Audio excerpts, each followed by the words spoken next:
On a quiet night at the Admiral's Inn, a stranger arrived carrying a sea chest and a secret that would change everything. The night wind moved softly across the cliffs above the old Admiral Benbow Inn. It was the kind of wind that carried the smell of salt and distant storms, the kind that made the sea sound like it was whispering secrets no one was meant to hear. I was young then, young enough to believe that quiet places stayed quiet forever. My father ran the inn, a lonely house by the road where travelers rarely stopped and sailors almost never stayed. Most evenings were the same. A few tired men, the sound of the fire, the creak of old wood, and the endless breathing of the sea. Until the day he arrived. He came in late afternoon, just as the sky was turning the color of tarnished silver. A heavy man with a weather-beaten face and a long, dark coat that had seen too many storms. He carried a sea chest behind him on a cart, and even before he spoke, I knew he brought with him something heavy that was not just wood and iron. He stood at the door, looking at the inn as if measuring it. "Rum," he said at last. "And a room." His voice was rough, like rope dragged across stone. My father hesitated only a moment before nodding. We needed the money. Travelers were rare. Questions were a luxury we couldn't afford.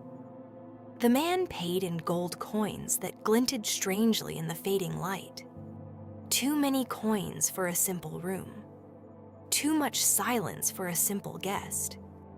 He chose a table where he could see the door and the road beyond. He sat with his back to the wall and watched everything. Every creak of the floor, every flicker of the candle, every passing shadow outside the window. That night, after he had eaten and drunk more rum than seemed possible, he spoke to me. "You there, boy," he said. "Keep watch." I didn't understand.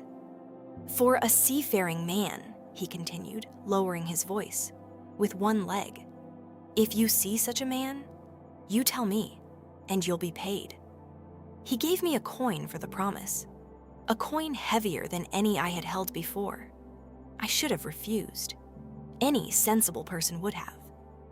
But I was young, and the world beyond the inn had always felt far away. Coins had a way of making distant dangers seem unreal. So I agreed. Days passed, then weeks. The stranger stayed. He spent his mornings walking the cliffs, staring out at the sea, as though waiting for something to rise from it. He spent his evenings drinking and humming old sailor songs that had no melody, only memory. Sometimes he would fall into a dark silence, gripping his cup so tightly his knuckles turned white. And always he watched the door. The other guests grew uneasy. Some left early.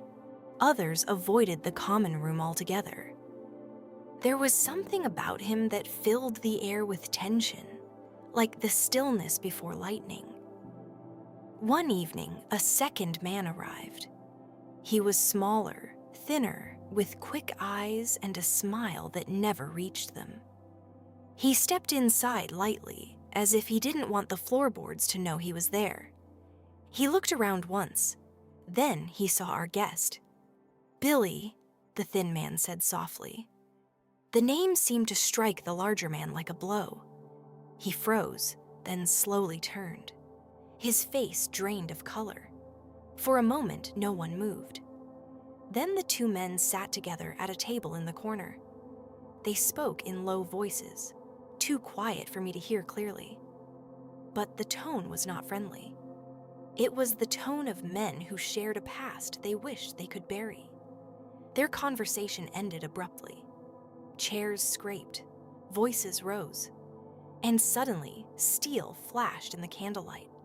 The fight was fast and brutal. The thin man moved like a snake, quick and precise. But the larger one had strength and desperation on his side. When it was over, the thin man fled into the night, leaving behind only a trail of blood and a silence that felt heavier than before. Our guest, Billy, as the man had called him, stood trembling. He drank deeply from a bottle of rum, then staggered upstairs to his room. From that night on, he was worse.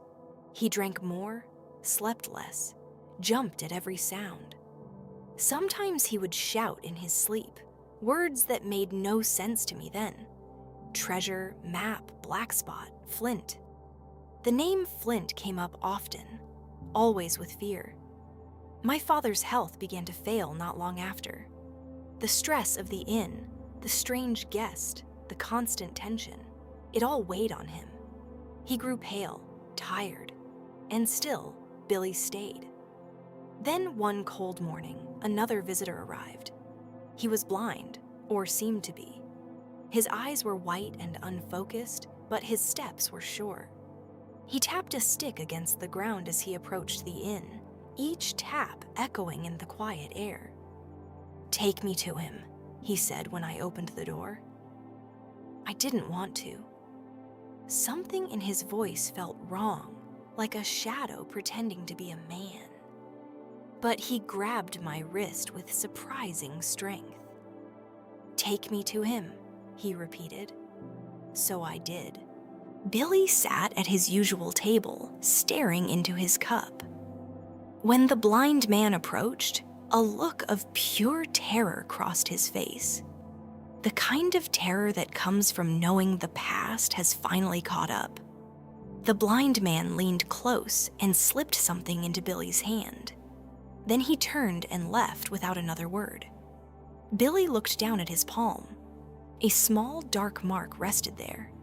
He stood abruptly, knocking over his chair. His breath came fast and shallow. For a moment, he seemed to age years in seconds. Then he collapsed. The room fell silent except for the crackle of the fire and the distant roar of the sea. We carried him upstairs, but it was too late. Whatever strength had kept him alive had finally given out. He was gone, but his sea chest remained. For a long time, we did not touch it. It sat in his room like a sleeping animal, heavy and silent. Yet the air around it felt charged, as if it contained something more than clothes and coins. Then, one evening, I heard footsteps outside the inn. Many footsteps, voices in the dark. They were coming for the chest. Panic rose in me like a tide. My father was too weak to move. There was no one else to help. If they found what they were looking for, I had the feeling they would not leave witnesses behind. So I made a choice. With shaking hands, I unlocked the chest. Inside were coins from distant lands, a compass, a few weapons. And at the very bottom, wrapped carefully in oilcloth, a bundle of papers. One of them was a map. Even in the dim light, I could see what it showed. An island, marked paths, strange symbols, and one word written near the center: treasure. The sound of footsteps grew louder outside. Shadows moved past the windows. Time was running out. I grabbed the map. Moments later, the door burst open. Men flooded into the inn, searching, shouting, overturning tables and chairs. Their leader, a man with a voice like gravel, demanded the chest. They tore through the room, through the drawers, through everything. But they did not find the map, because I had already hidden it. Eventually, they left, frustrated, angry, promising to return. The inn was wrecked. The night was silent again, but nothing felt the same. I stood by the window, the map hidden beneath my coat, and stared out at the dark sea. Somewhere out there lay the island it showed. Somewhere out there lay the treasure men were willing to kill for. I didn't know it yet, but that map had just changed my life forever. The quiet days at the Admiral Benbow were over. The sea had called. And I was about to answer, The map was real. The treasure was real. But someone else was already looking for it. The morning after the attack felt strangely calm. The sea was quiet again. Too quiet. As if it had watched the chaos of the night before and decided to pretend nothing had happened. The Admiral Benbow Inn stood in ruins. Broken chairs, shattered glass, the smell of spilled rum still heavy in the air. But the map was safe. Hidden beneath my coat, folded carefully inside oilcloth, it felt heavier than before. Not because of its size, but because of what it meant. Men had come in the dark for it. Armed, desperate, dangerous. That was not the kind of attention an ordinary piece of paper receives. My mother and I wasted no time. We gathered what we could salvage from the inn and made our way to the village to seek help.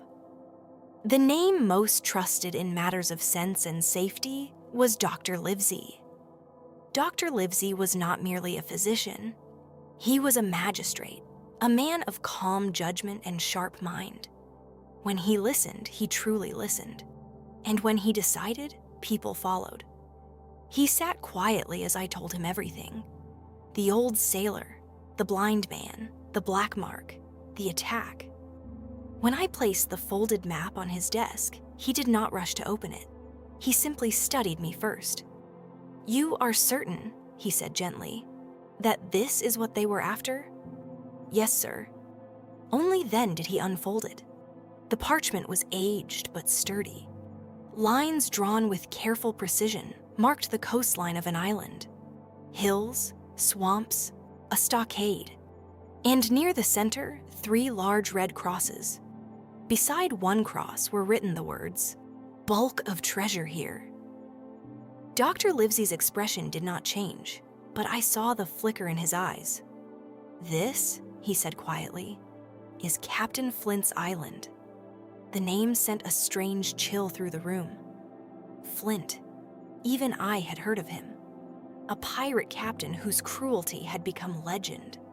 Ships burned, crews vanished, fortunes stolen. If this was truly his map, then the treasure it marked would be vast beyond imagining. Dr. Livesey leaned back in his chair, thoughtful. "We must show this to Squire Trelawney." Squire Trelawney was a wealthy landowner, known for his enthusiasm and generous spirit. If Dr. Livesey was caution, Trelawney was excitement. When we arrived at his estate, the squire listened wide-eyed as the story unfolded. "A treasure hunt," he declared, nearly leaping from his seat. "By thunder, we shall find it." Dr. Livesey raised a hand. "Quietly," he warned. "If even half the men who attacked the inn are still alive, they will be searching for this map." The squire nodded solemnly. Yes, of course. Discretion." But there was a spark in his expression that worried me. Plans moved quickly after that. A ship would be needed, a trustworthy crew, supplies, weapons. The squire insisted on traveling to Bristol to purchase a vessel. Dr. Livesey agreed, on one condition: silence. Not a word of treasure, not a whisper of Flint. But excitement is a difficult thing to contain. Weeks later, a letter arrived from Bristol. The squire had secured a fine ship, the Hispaniola. Strong, fast, perfect for a long voyage. He had also begun recruiting a crew. And that was when a new name entered our story. Long John Silver. According to the squire's letter, Silver was a respectable former sailor who now kept an inn near the docks. He had lost a leg in service to the crown and walked with a crutch, but came highly recommended. He was, the squire wrote, a man of excellent character. When Dr. Livesey read that part aloud, he paused slightly. "A seafaring man with one leg," he murmured. My heart skipped. The old sailor at the Admiral Benbow had feared a one-legged man above all others. But coincidence is a common thing in the world, and fear, if left unchecked, can grow too large. Still, the thought lingered. When at last I traveled to Bristol to join the voyage, the harbor overwhelmed me. Ships of every size crowded the docks, sails snapping, ropes creaking, voices shouting across the wind. And there she was, the Hispaniola. She gleamed in the sunlight, sturdy and proud, a ship built for distance. As I stepped onto the dock, a voice called out behind me, "You must be Jim." I turned. Before me stood a tall, broad man supported by a crutch. His face was open and cheerful, framed by a large, honest smile. "Long John Silver," he said warmly, extending his hand. His grip was firm, friendly. There was nothing in his expression that matched the shadow I had imagined. If this was the man the old pirate had feared, he hid it well. Silver introduced me to the crew as if I were his own son. He laughed easily, spoke kindly, knew every rope and beam of the ship as though he had built her himself. If he noticed my cautious glances toward his missing leg, he did not show it. And yet, something in me refused to rest completely. The crew gathered over the next few days. Strong men, rough men, sailors with tattoos and old scars. Some seemed trustworthy, others less so. Dr. Livesey watched quietly. The squire boasted proudly. Supplies were loaded, barrels of water, crates of food, muskets carefully stored below deck. And through it all, Silver moved easily among the men, laughing, advising, steady on his crutch. The night before departure, I walked the deck alone. The harbor lights shimmered on dark water. The future stretched ahead, vast and uncertain. I reached into my coat and touched the folded map hidden there. It felt like holding a promise, or a curse. Behind me, I heard the soft tap of wood against wood. Silver's crutch. "Can't sleep?" he asked kindly. "No, sir." He leaned against the railing, looking out at the sea. "Adventure's a powerful thing," he said softly. "Changes a man." There was something in his voice then, not cheerful, not joking, something older. "Best keep your wits about you, lad," he added. "Treasure brings out the worst in people." For a brief moment, our eyes met, and I wondered, did he know? Did he know about the map? About Flint? About the men who had attacked the inn? Or was I imagining shadows where none existed? The wind shifted. The ship creaked gently. Morning would bring departure. Morning would bring the open sea. And somewhere beyond that horizon lay an island marked with red crosses. But as I stood there beside Long John Silver, listening to the harbor breathe, a single thought settled in my mind. We were not the only ones sailing toward that treasure. And before this voyage was over, loyalty itself would be tested. The ropes were ready. The sails were set. The Hispaniola would leave at dawn. And nothing, not gold, not fear, not friendship, would ever be simple again.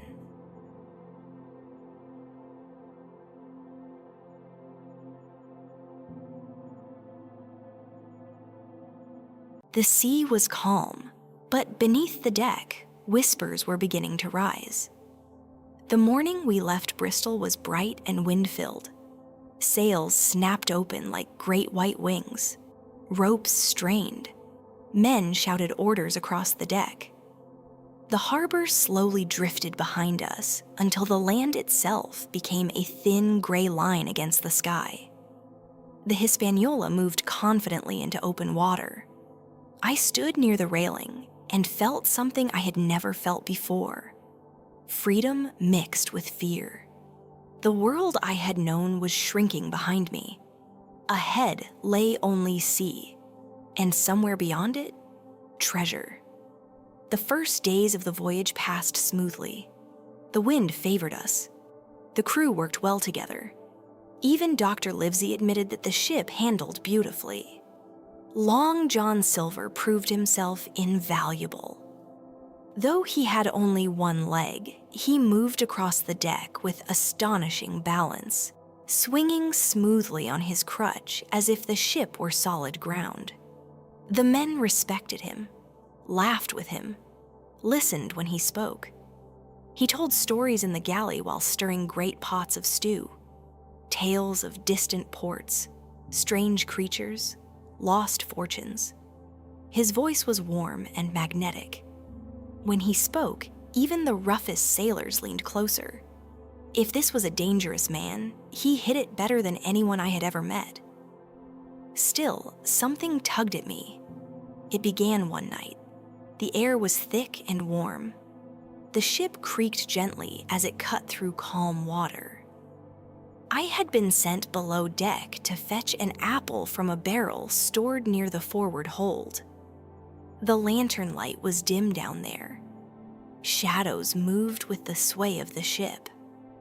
I climbed into the barrel, reaching down to the bottom where the last apples rolled softly against the wood. Then I heard voices. I froze. The lid of the barrel rested loosely above me, leaving a thin crack through which sound traveled clearly. At first, I recognized only Silver's voice, calm, confident. "No rush, mates," he said softly. "Let the gentlemen think they're in charge. Let them sail us straight to the treasure." My breath stopped.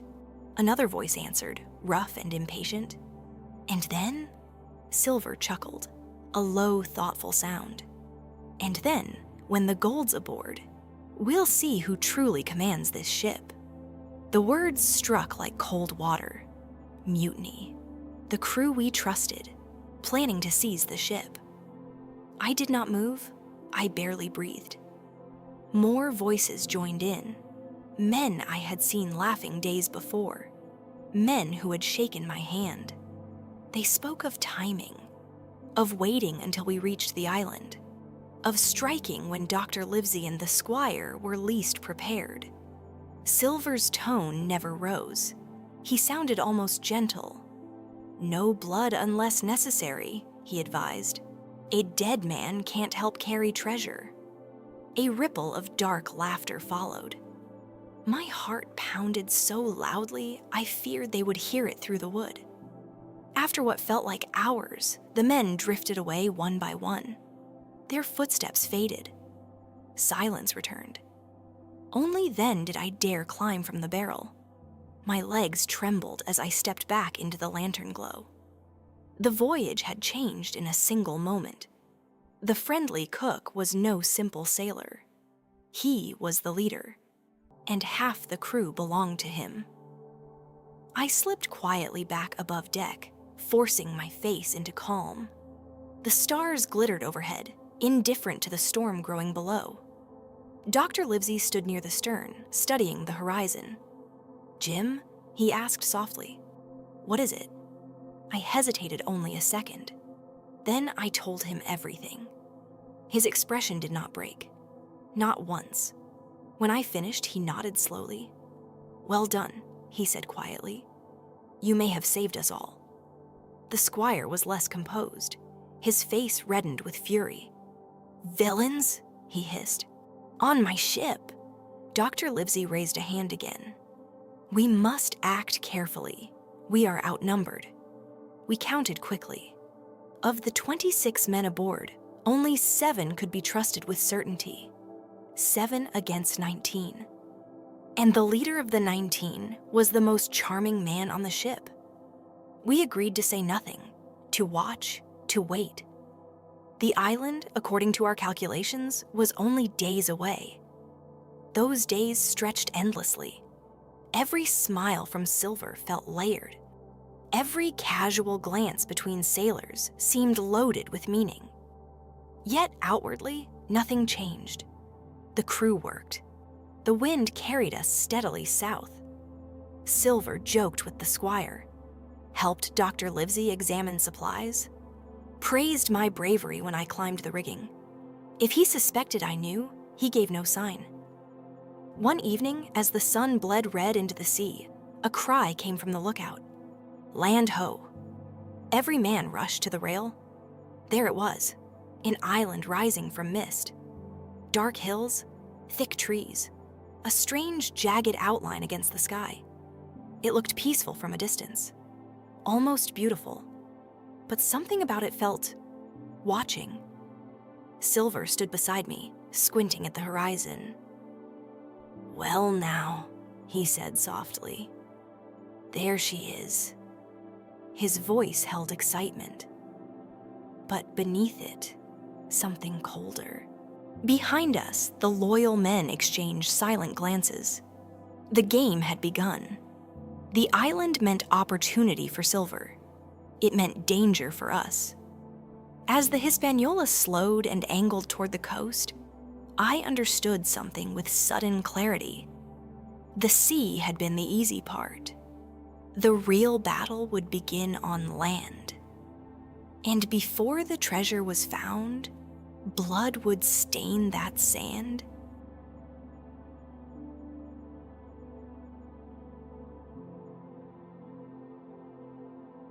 The island was finally within reach, and the first step onto its shore would change everything.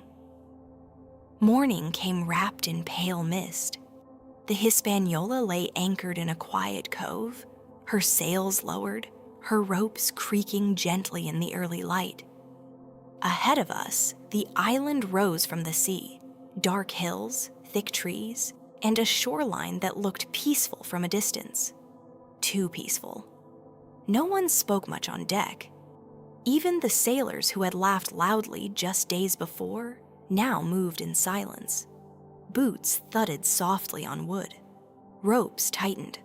Oars were checked. The air felt heavy, as if the island itself were watching us. Long John Silver stood near the rail, gazing toward the shore. His face carried its usual friendly expression, but his eyes were sharp and restless. When he noticed me looking, he gave a small nod, pleasant, harmless. Anyone else might have trusted that smile. I did not. Below deck, Dr. Livesey, the squire, and the captain gathered around the table. The map lay open between them. Lines and markings we had studied for weeks now pointed directly toward the land outside. "We must move carefully," Dr. Livesey said. "We know their plan. They do not know that we know." The squire's jaw tightened. "Let them believe they're in control," he muttered. It was decided that a group would go ashore first, ostensibly to explore, to stretch their legs, to prepare for the treasure hunt. In truth, it was a test, a way to see how the men behaved once they touched land.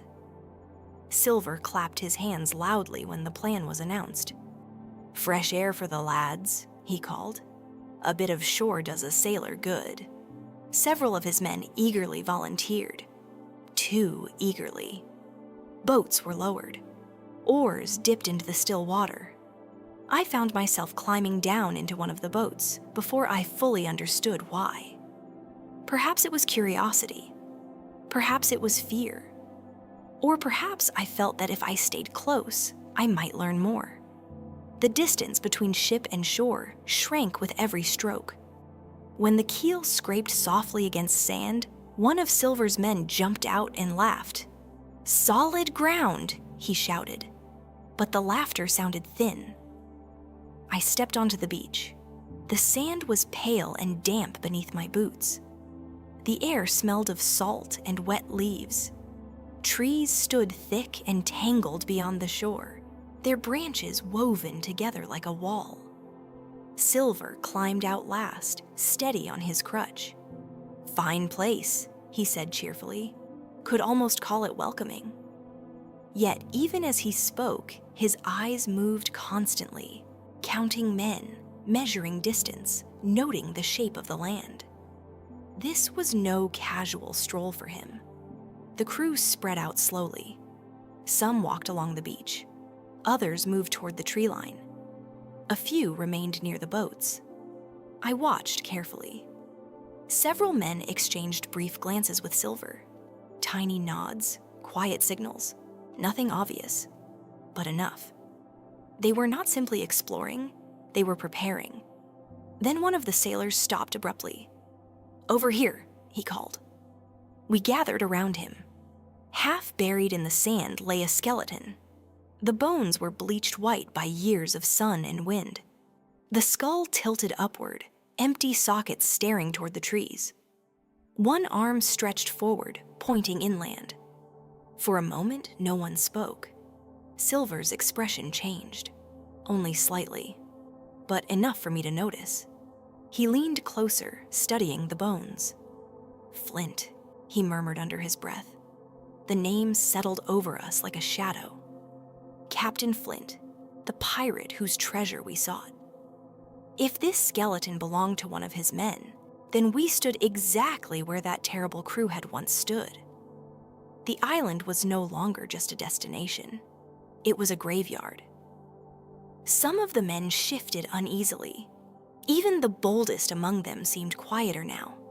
The reality of the place pressed in from all sides. I felt it too. This was not a game, not a story told by lantern light. This was a place where men had lived, fought, and died. And somewhere on it lay the treasure.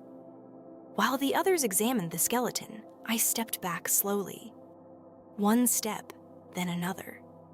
My heart beat fast, but I kept my movements small and careful. No one called my name. The trees stood close behind me. Dark, dense, silent. I slipped into the forest. Branches scratched lightly against my sleeves. The ground was uneven and soft with fallen leaves. Within moments, the beach disappeared behind me, swallowed by green shadows. I stopped only when I could no longer hear the men. The forest felt alive in a strange way. Not loud, not dangerous, at least not yet, but watchful. I took a breath, trying to steady myself. That was when I heard it. A sound, soft, human, footsteps. Not the heavy tread of a sailor. Something lighter, careful. I turned slowly. Between the trees, a figure moved. Thin, ragged, barefoot. A man who did not belong to the ship. He stared at me as if he had not seen another person in years. And in that instant, I realized something that chilled me far more than the skeleton on the beach. We were not alone on this island. And whoever this man was, he might be the only ally we had.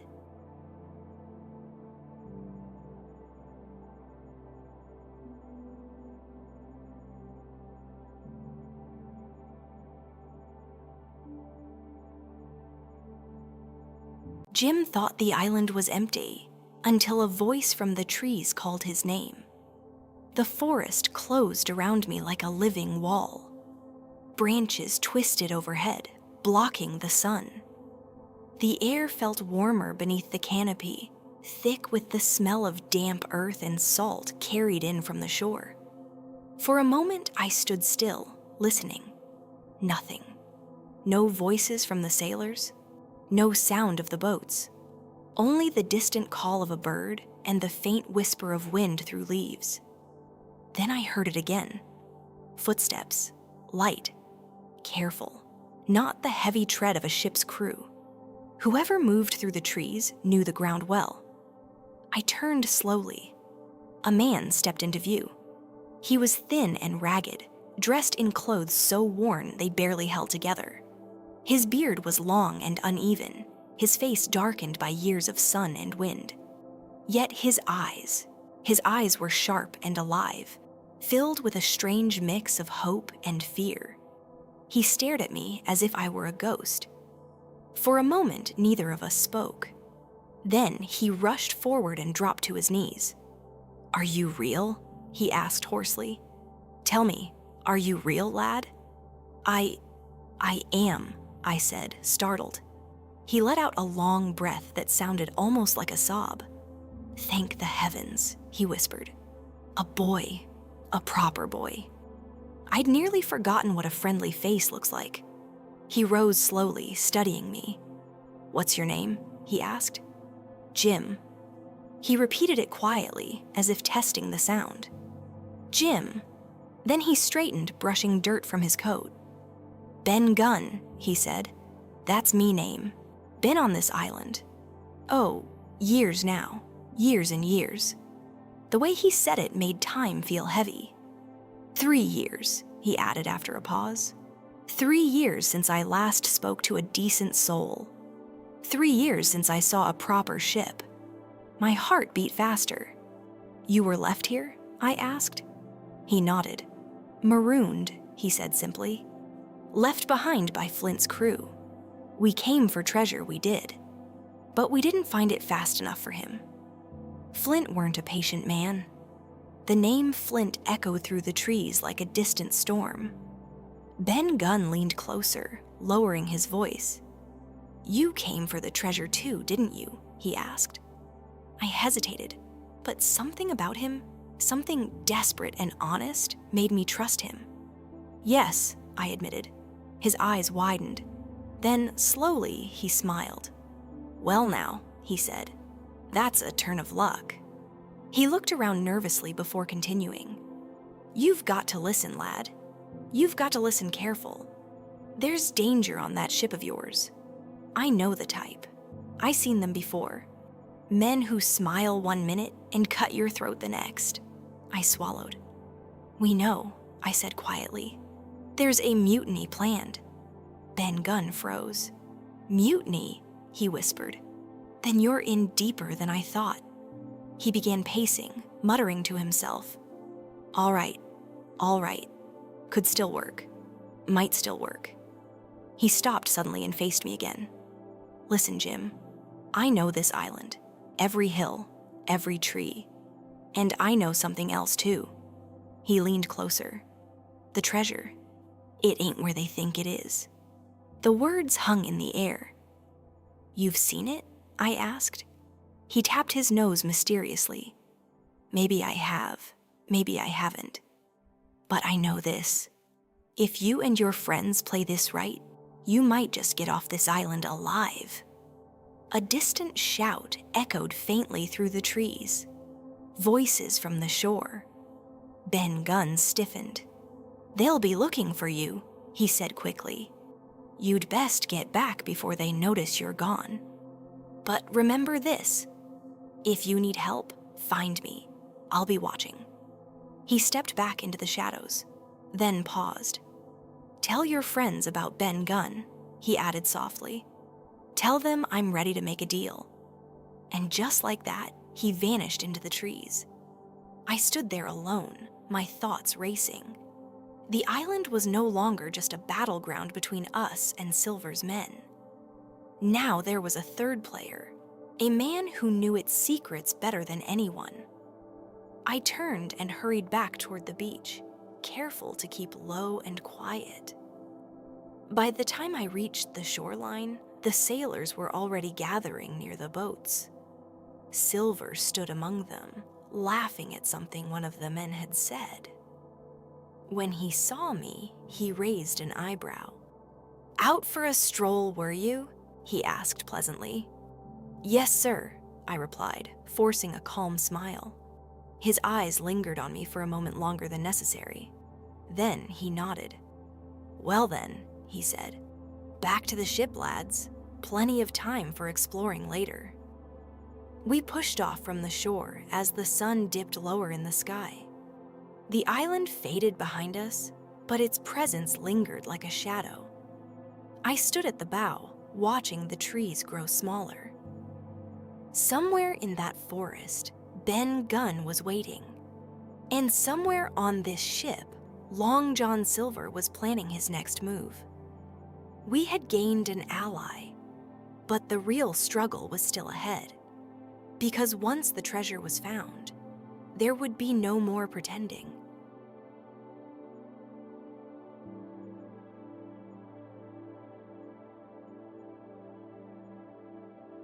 The treasure had not yet been found, but the mutiny was already in motion. When we returned to the Hispaniola that evening, the air felt different. Not louder, not violent, just charged. The island lay dark beside us, its trees silhouetted against a fading sky. From the deck, it looked almost harmless again, but I knew better now. Somewhere within that forest, Ben Gunn was watching, and somewhere aboard this ship, Silver was preparing. I went straight to Dr. Livesey. In low voices, behind a closed door, I told him everything about Ben Gunn, about the treasure not being where it was expected, about the strange hope in the castaway's eyes. Dr. Livesey listened carefully. "A marooned sailor who survived 3 years alone?" he murmured. "If he's sane, he may be the key to all of this." "And if he isn't?" I asked. The doctor gave a faint, thoughtful smile. "Then we must be saner than he is." Above deck, Silver's laughter rang out across the water. It was too easy, too relaxed. That was when the captain made his decision. "We cannot wait," he said firmly. "If we allow them to choose the moment, we lose control." The plan was simple and dangerous. We would allow Silver and his men to go ashore again the next morning. Once they were off the ship, we would secure the Hispaniola and fortify a position inland using the stockade marked on the map. It was risky, but staying aboard with mutineers outnumbering us was worse. At dawn, Silver gathered his chosen men. "Well then, lads," he called cheerfully, "let's stretch our legs again." Several sailors grabbed muskets and supplies. Their movements were quick, purposeful. This was no casual walk. Silver turned to the captain. "We'll scout the terrain," he said pleasantly. "Make sure it's safe." The captain nodded calmly. "Of course." But both men knew the truth. The game was nearly over. Boats lowered once more. Oars dipped. The mutineers pushed toward shore. I watched carefully as Silver stepped into the boat. He paused briefly, looking back at the ship. For a fraction of a second, his expression changed. The smile faded. Calculation replaced it. He knew something was shifting. When the boats reached land, we moved fast. The captain barked orders. Loyal men secured weapons. Barrels of supplies were prepared. Then we rowed hard for shore ourselves, but not toward the same stretch of beach. We aimed for the opposite side of the cove, closer to where the map showed a wooden fort, a stockade built long ago by Flint's crew. The journey across the water felt exposed. Every ripple seemed too loud. Once ashore, we hurried inland. The stockade stood in a clearing, rough but sturdy. Thick logs formed its walls. Inside was a small wooden house, weathered but usable. A well sat nearby. It was defensible, and more importantly, it was away from the mutineers. We carried supplies quickly: food, powder, muskets. Every minute mattered. A gunshot echoed from somewhere deeper in the forest. We froze. Another shot followed. Then silence. The captain's jaw tightened. "They've begun," he said quietly. Smoke drifted faintly above the treetops in the distance. Something had happened between Silver's men, or perhaps between Silver and someone else. We did not yet know, but there was no time to wonder.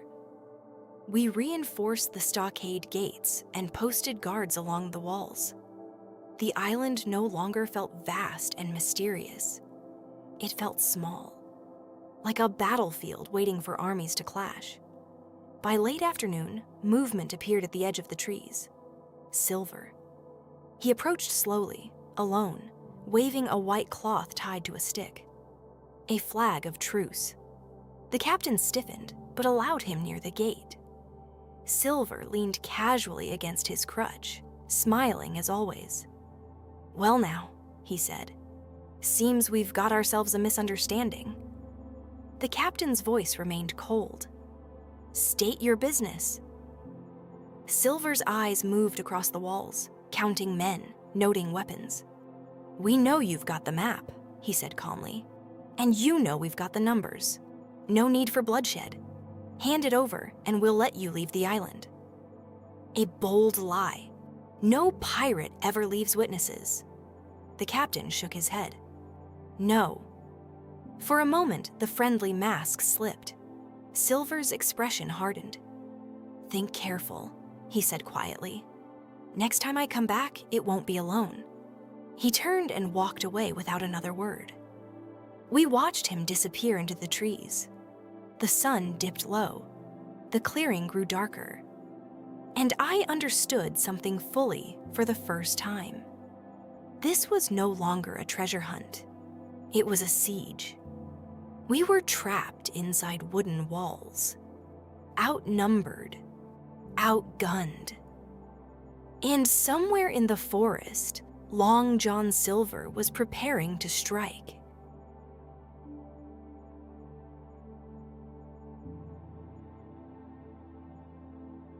Night fell over the stockade, and in the darkness, the first attack began. The jungle does not sleep the way the sea does. At sea, night brings a steady rhythm, the creak of wood, the hush of waves. But on the island, darkness felt alive. It pressed against the walls of the stockade. It watched from between the trees. We had fortified the wooden walls as best we could. Muskets were loaded. Powder kept dry. Every man who remained loyal stood ready at his post. Still, we were only a handful, 7 against many. The sun sank slowly, bleeding red into the horizon. For a moment, the clearing glowed with a strange, peaceful light. Then the shadows deepened, and the jungle swallowed everything. No one spoke loudly.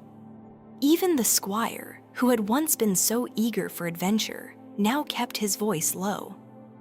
Dr. Livesey moved calmly from one man to another, checking wounds, checking weapons, checking nerves. The captain stood near the gate, silent and steady. I tried to keep my hands from shaking. From somewhere beyond the trees, a branch snapped. Every head turned. Then silence again. "They're testing us," the captain said quietly, "seeing how we react." Minutes stretched like hours. Then came the first shot. A flash from the tree line. A crack that split the night. A musket ball slammed into the wooden wall beside the gate. We fired back immediately. Smoke filled the air. The sharp scent of powder burned in my nose. Shapes moved between the trees, quick, low, cautious. The mutineers were spreading out, surrounding us. Another shot, then another. The attack had begun. I pressed my back against the inner wall and reloaded as fast as I could. My hands moved almost on their own now. Pour powder, ram shot, prime the pan, fire. The recoil jolted through my arms. I didn't know if I hit anyone. In the darkness, it was impossible to tell. Shouts echoed from the forest, angry, urgent. Then, suddenly, the firing stopped. Silence returned as quickly as it had broken. We waited. No one moved. Minutes passed. Then a voice called out from the trees. "Under truce!" It was Silver. The captain frowned but stepped forward cautiously. Silver emerged from the shadows with a few of his men behind him. They carried torches now, their faces lit by flickering orange light. He stopped just outside the range of our muskets. "Well," he said lightly, "seems we've got ourselves a proper disagreement." No one laughed. Silver's gaze moved across the stockade walls, counting us, measuring distance, calculating. "You're outnumbered," he said calmly. "No sense in dragging this out. Hand over the map, and I'll guarantee your lives." The captain's reply was firm. "No." For a moment, Silver's friendly mask slipped. Just for a moment. Then it returned. "Think on it," he said quietly. "Next time we come, We won't be asking." He turned and vanished back into the trees. We knew what that meant. The next attack would not be a warning. It would be the real thing. Night stretched on. No one slept. We kept watch in shifts, eyes fixed on the darkness beyond the walls. The jungle seemed to breathe around us. Somewhere out there, men were moving, planning, waiting for the right moment. Dawn came slowly, and with it, the second attack. This time, they did not fire from the trees. They charged, shouting, running, muskets blazing. We fired back from the walls. Smoke filled the air again. The clearing erupted into noise and chaos. One of the mutineers reached the gate and tried to force it open. The captain struck him down before he could succeed. Another climbed the outer wall, but fell back with a cry when the squire fired from above. For a moment, it seemed we might hold. Then a musket ball struck one of our men. He fell without a sound. Another was hit moments later. The battle raged in bursts, gunfire, shouts, smoke, splintering wood. Then, as suddenly as it had begun, the mutineers pulled back. They retreated into the trees, dragging their wounded. The clearing fell silent once more. We had held the stockade, but at a cost. Dr. Livesey moved quickly among us, tending to injuries. His calm voice cut through the lingering chaos. The captain remained standing near the gate, though his face was pale. I leaned against the wall, breathing hard. The first real battle had come and gone, and it would not be the last. Somewhere in the jungle, Silver was regrouping, rethinking, planning his next move. We still had the map. We still had the stockade. But we were fewer now, and the island was far from finished with us. As the smoke drifted away and the sun climbed higher, I realized something that chilled me more than the night had. We could not stay trapped here forever. Sooner or later, someone would have to move. And when that moment came, everything would change.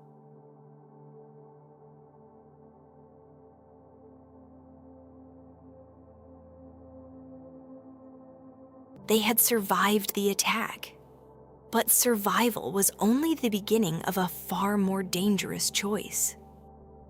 Morning came slowly after the battle. The smoke had thinned, but its scent still clung to the air. The clearing around the stockade looked different now. Trampled grass, scattered footprints, dark marks where musket balls had struck wood and earth. The jungle seemed quieter than before. Not peaceful. Waiting. Inside the stockade, the cost of the fight was clear. 2 of our men lay wounded. 1 would not recover. Dr. Livesey moved calmly among them, his sleeves rolled up, hands steady. He spoke gently, even when delivering hard truths. The captain stood nearby, silent and grave. We had held the fort. But our numbers were shrinking. Silver's men, too, had suffered losses. We had seen them drag wounded figures back into the trees. Yet they still outnumbered us. And unlike us, they were not trapped inside a wooden wall. The captain gathered us together. "We cannot remain here indefinitely," he said. "They'll wait. They'll starve us. Or they'll try again." He was right. We had food, yes. Water from the well. Powder enough for now. But the island was large, and Silver had freedom of movement. If he chose to strike again, he would do so on his terms. Then Dr. Livesey made a decision that surprised us all. "I'm going out," he said calmly. The squire stared at him. "Out? Into the jungle?" "Yes, alone." The captain frowned. "It's dangerous." "It is," the doctor agreed. "But it may also be necessary." He did not explain further. I knew why. Ben Gunn, the castaway, might hold knowledge we desperately needed. About the island, about the treasure. Perhaps even about Flint's old fortifications. But meeting him required someone calm, rational, and trusted. Dr. Livesey was that man. Silver's men did not fire as the doctor walked out of the stockade. They watched. I could feel their eyes from beyond the trees. The doctor moved steadily across the clearing and disappeared into the jungle without looking back. The hours that followed stretched unbearably. Every sound from the forest made us tense. A snapped twig, a distant bird call, the faint rustle of leaves. Had Silver captured him? Had Ben Gunn betrayed us? Or was something else unfolding deeper within the island? When at last Dr. Livesey returned, his expression was unreadable. He stepped inside the stockade and closed the gate. "Well?" the captain asked. The doctor paused. "Our position," he said slowly, "is not as hopeless as it seems." Relief flickered across a few faces. "But we must act carefully," he continued. "Very carefully." He would say no more.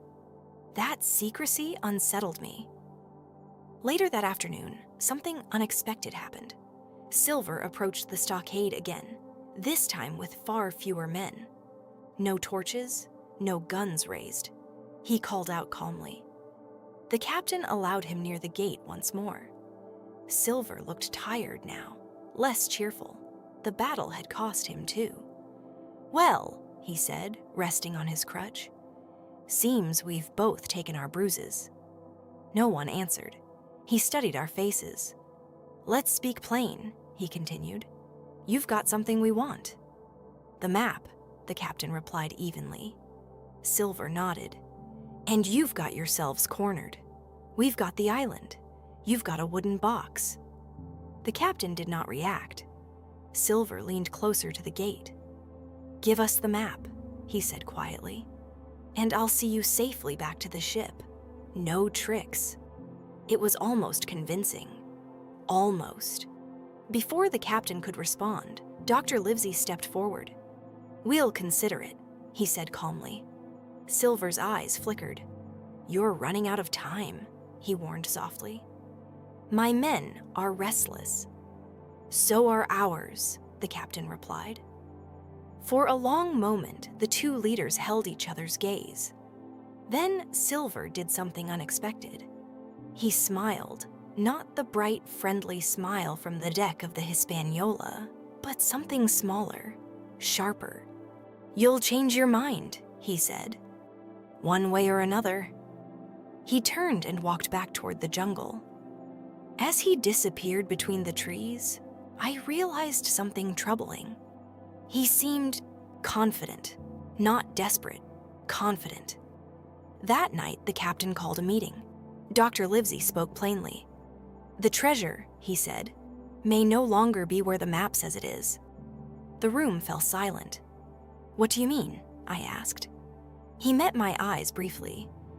"It means that Silver may be chasing something that isn't there." A strange spark lit in my mind. Ben Gunn. If the castaway had truly found the treasure, or moved it, then Silver's entire plan was built on false ground. But that also meant something else. When Silver discovered the truth, his temper would not be calm. The jungle beyond the walls felt closer than ever that night. The siege was changing, and soon someone would make a move that no one else expected.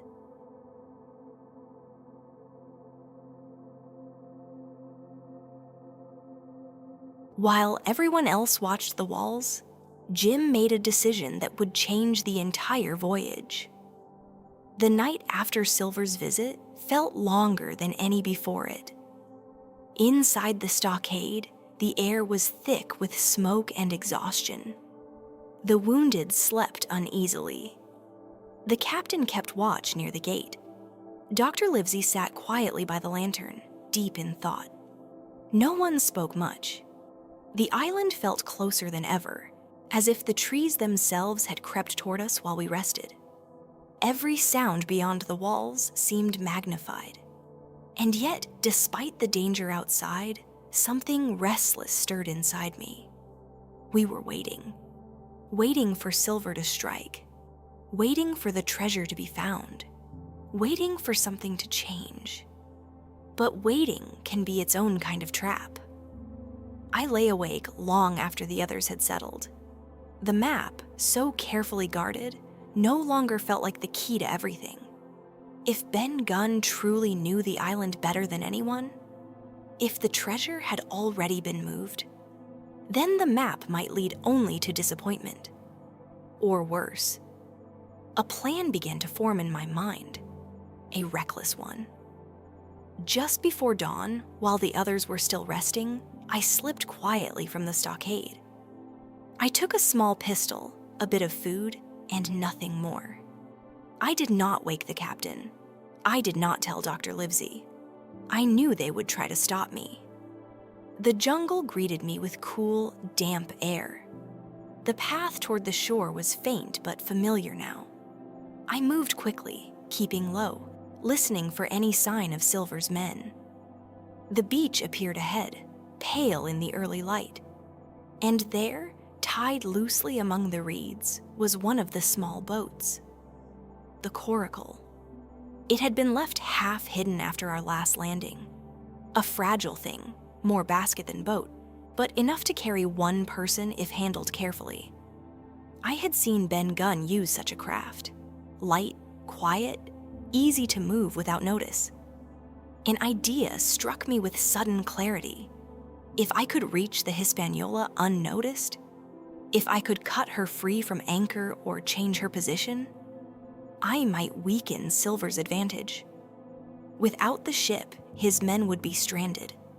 It was a dangerous thought, but danger had become familiar. I pushed the coracle into the water and climbed inside.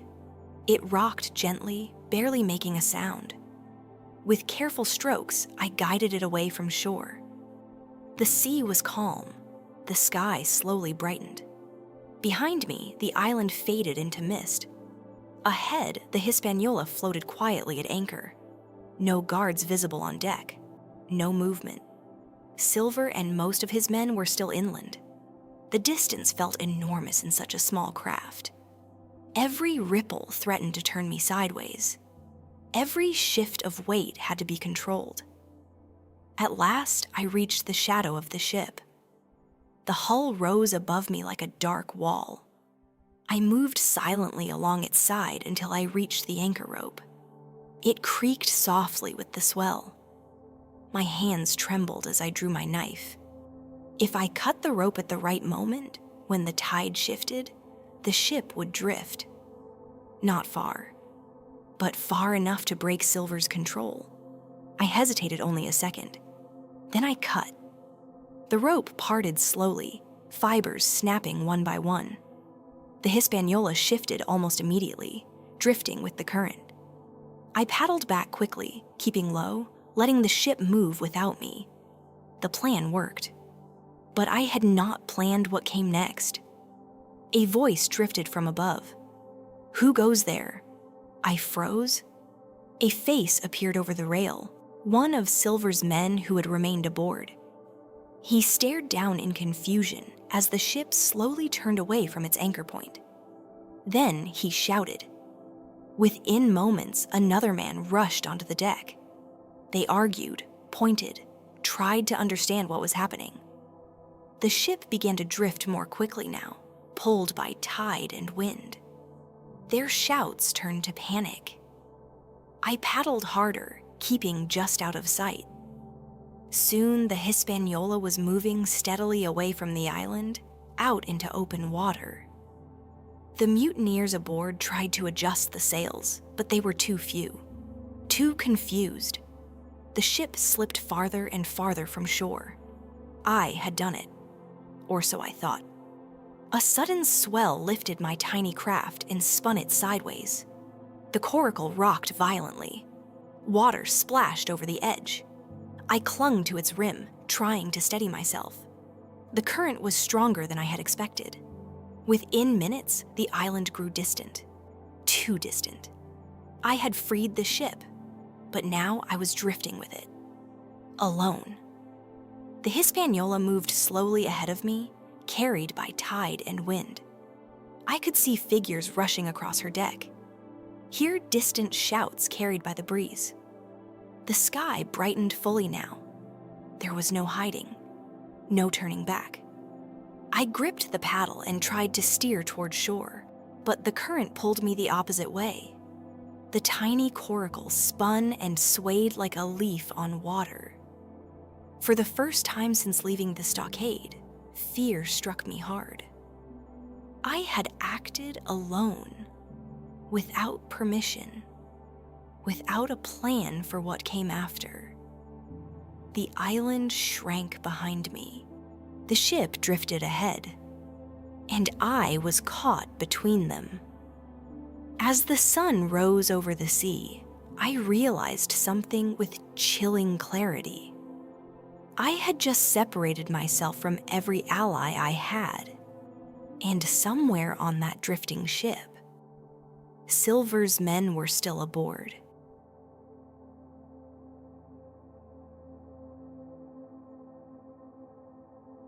Jim had freed the ship, but now he was drifting toward it with no way back. The sea has a way of reminding you how small you are. As the sun climbed slowly over the horizon, the Hispaniola drifted farther from the island, and my tiny coracle drifted with it. The current pulled us both in the same direction, steady and silent, as if the ocean itself had decided our course. I gripped the sides of the little boat, trying to keep it balanced. Every small wave threatened to tip me sideways. Every shift of my weight made the coracle spin like a leaf. The island was already shrinking behind me. Too far to swim, too far to call for help. Ahead, the Hispaniola creaked and groaned as she drifted, her sails half loose, her deck in disarray. I could see movement, figures stumbling across the planks, shouting to one another. Silver's men who had remained aboard were trying to regain control, but they were not working together. Their movements were wild, uncoordinated. One man tried to climb the rigging while another shouted from below. The ship yawed slightly, caught between tide and wind. Then a sharp cry cut across the water. A fight. Even from a distance, I could tell something had gone wrong. Two men struggled near the rail. One swung wildly with a knife. The other stumbled backward, grabbing for a rope. The ship lurched. One of them fell. He hit the water hard and disappeared beneath the surface without a sound. The remaining man staggered, breathing heavily, staring down at the spot where his companion had vanished. For a moment, he looked as if he might jump after him. He did not. Instead, he turned and began shouting into the empty air, as if expecting someone to answer. But there was no one else. The realization struck me slowly. Only one mutineer remained aboard, and he was alone. The current carried me closer. The Hispaniola loomed larger with every passing minute. I tried to steer away, but the coracle had little strength against the tide. It spun and drifted, always returning to the same path. Closer, closer still. The lone sailor on deck paced like a caged animal. He did not see me yet. He seemed too focused on the chaos around him, the drifting ship, the missing companion, the endless water. At last, the hull rose beside me, dark wood, towering above my fragile craft. I caught hold of a loose rope trailing over the side. The coracle bumped gently against the ship's flank. For a moment, I hesitated. Climbing aboard would be dangerous, but drifting alone at sea was worse. I waited until the sailor moved toward the stern, then pulled myself up quietly. My hands found the rail. My boots scraped softly against the wood as I swung over and dropped onto the deck. The ship felt different without its full crew. Empty, unsteady, haunted by echoes of shouting and movement that were no longer there. I crouched behind a stack of barrels, listening. The sailor staggered across the deck again. He muttered to himself, voice slurred. A bottle dangled from one hand. His steps were uneven, his eyes unfocused, drunk. That might be my only advantage. Carefully, slowly, I moved toward the helm. If I could steer the ship, if I could guide it back toward the island, I might yet return to the others. But the wheel spun loosely. The sails hung half-tangled. The ropes needed adjusting. I had never handled a ship alone. Still, I tried. I pulled at a line, adjusted a sail, turned the wheel slightly. The Hispaniola responded, sluggish but obedient. She began to angle slowly with the wind, her drift changing course. Hope flickered. Then the sailor turned. He saw me. For a moment, he simply stared. Then he roared. He rushed forward, knife raised. I stumbled back, grabbing the nearest object, a coil of rope. My heart pounded as he charged. His steps were wild but fast. We circled each other on the rocking deck. The ship creaked beneath us, sails flapping overhead. He lunged. I dodged sideways. The knife slashed through air where I had stood a moment before. He stumbled, nearly falling, then swung again. There was no time to think, only to move. I ran toward the mast. He followed, shouting curses. The deck tilted slightly as the ship caught a stronger current. He lost his footing for a split second. It was enough. I pushed him hard. He crashed into the rail. The knife slipped from his hand. He grabbed for balance, but the ship lurched again, and he went over. A splash, a cry cut short, then nothing. I stood frozen, breathing hard. The deck was silent. The sea stretched endlessly in every direction. I was alone on a drifting ship in open water. But the Hispaniola was mine now. I moved slowly to the wheel. The sails still needed trimming. The course needed setting. The island was somewhere behind me, hidden by distance and haze. If I could turn the ship, if I could bring her back, there was still hope. Yet, as I stood there gripping the wheel, I realized something else. Silver did not know the ship was gone. Not yet. When he discovered the truth, the island would become far more dangerous for everyone left behind, and I was the only one who could return to warn them. The wind shifted. The sails filled slightly. The Hispaniola began to turn. The journey back had begun. But the sea had already shown me one thing clearly. Nothing on this island or this ship would be simple again.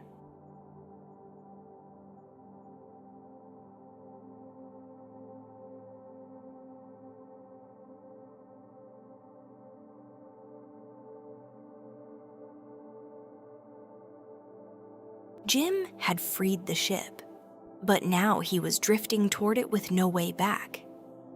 The sea has a way of reminding you how small you are. As the sun climbed slowly over the horizon, the Hispaniola drifted farther from the island, and my tiny coracle drifted with it.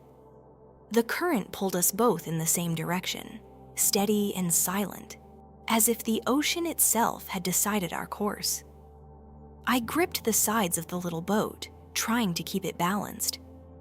Every small wave threatened to tip me sideways. Every shift of my weight made the coracle spin like a leaf. The island was already shrinking behind me. Too far to swim, too far to call for help.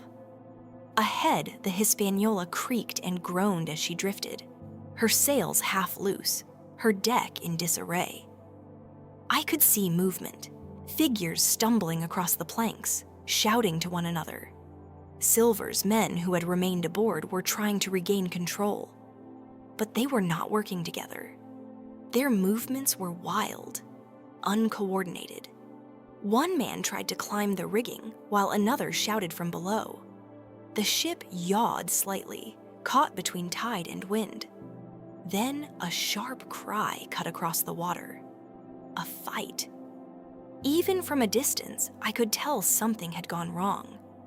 Two men struggled near the rail. One swung wildly with a knife. The other stumbled backward, grabbing for a rope. The ship lurched. One of them fell. He hit the water hard and disappeared beneath the surface without a sound. The remaining man staggered, breathing heavily, staring down at the spot where his companion had vanished. For a moment, he looked as if he might jump after him. He did not. Instead, he turned and began shouting into the empty air, as if expecting someone to answer. But there was no one else. The realization struck me slowly. Only one mutineer remained aboard, and he was alone. The current carried me closer. The Hispaniola loomed larger with every passing minute. I tried to steer away, but the coracle had little strength against the tide. It spun and drifted, always returning to the same path. Closer, closer still. The lone sailor on deck paced like a caged animal. He did not see me yet. He seemed too focused on the chaos around him, the drifting ship, the missing companion, the endless water. At last, the hull rose beside me. Dark wood, towering above my fragile craft. I caught hold of a loose rope trailing over the side. The coracle bumped gently against the ship's flank. For a moment, I hesitated. Climbing aboard would be dangerous, but drifting alone at sea was worse. I waited until the sailor moved toward the stern, then pulled myself up quietly. My hands found the rail. My boots scraped softly against the wood as I swung over and dropped onto the deck. The ship felt different without its full crew. Empty, unsteady, haunted by echoes of shouting and movement that were no longer there. I crouched behind a stack of barrels, listening. The sailor staggered across the deck again. He muttered to himself, voice slurred. A bottle dangled from one hand. His steps were uneven, his eyes unfocused, drunk. That might be my only advantage. Carefully, slowly, I moved toward the helm. If I could steer the ship, if I could guide it back toward the island, I might yet return to the others. But the wheel spun loosely. The sails hung half-tangled. The ropes needed adjusting. I had never handled a ship alone. Still, I tried. I pulled at a line, adjusted a sail, turned the wheel slightly. The Hispaniola responded, sluggish but obedient. She began to angle slowly with the wind, her drift changing course. Hope flickered. Then the sailor turned. He saw me. For a moment, he simply stared. Then he roared. He rushed forward, knife raised. I stumbled back, grabbing the nearest object, a coil of rope. My heart pounded as he charged. His steps were wild but fast.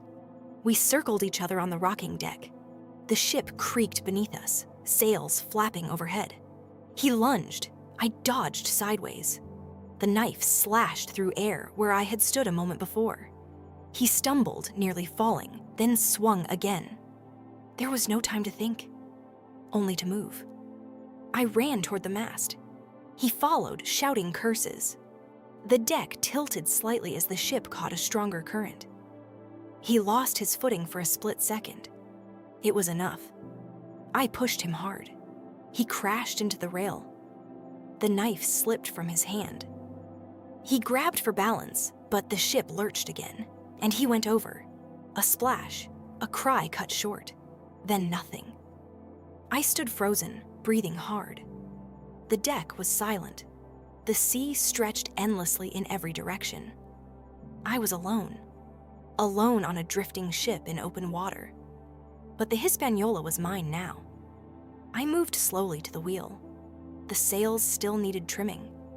The course needed setting. The island was somewhere behind me, hidden by distance and haze. If I could turn the ship, if I could bring her back. There was still hope.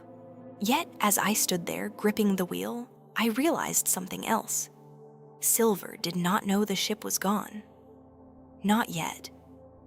When he discovered the truth, the island would become far more dangerous for everyone left behind, and I was the only one who could return to warn them. The wind shifted. The sails filled slightly. The Hispaniola began to turn. The journey back had begun. But the sea had already shown me one thing clearly. Nothing on this island or this ship would be simple again.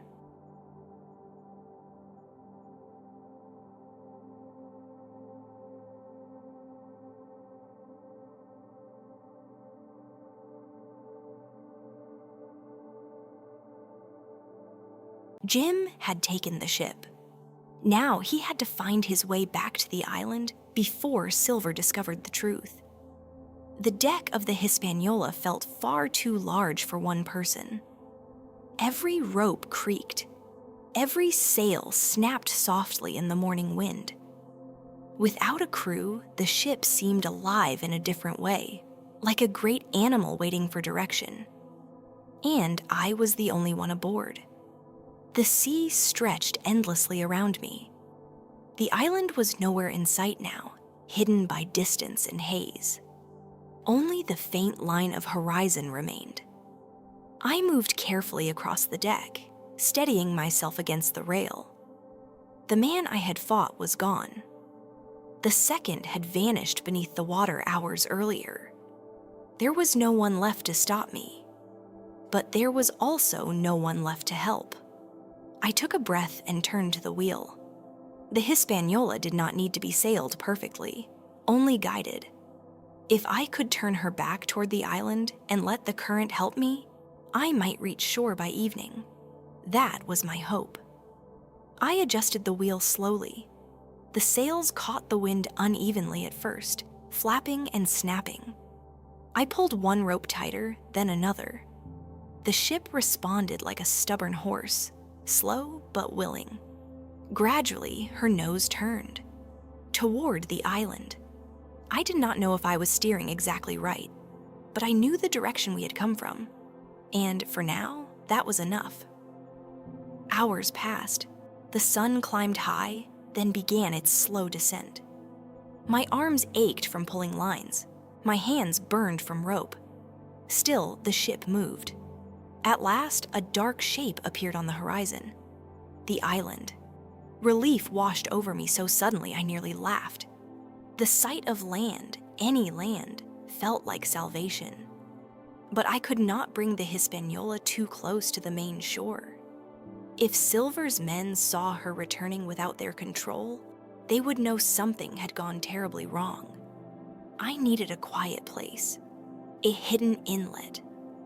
The wind shifted slightly as the afternoon wore on, pushing the ship along the island's far side. The coastline there was rocky, broken by small coves and narrow beaches. One of them might serve. Then I saw it.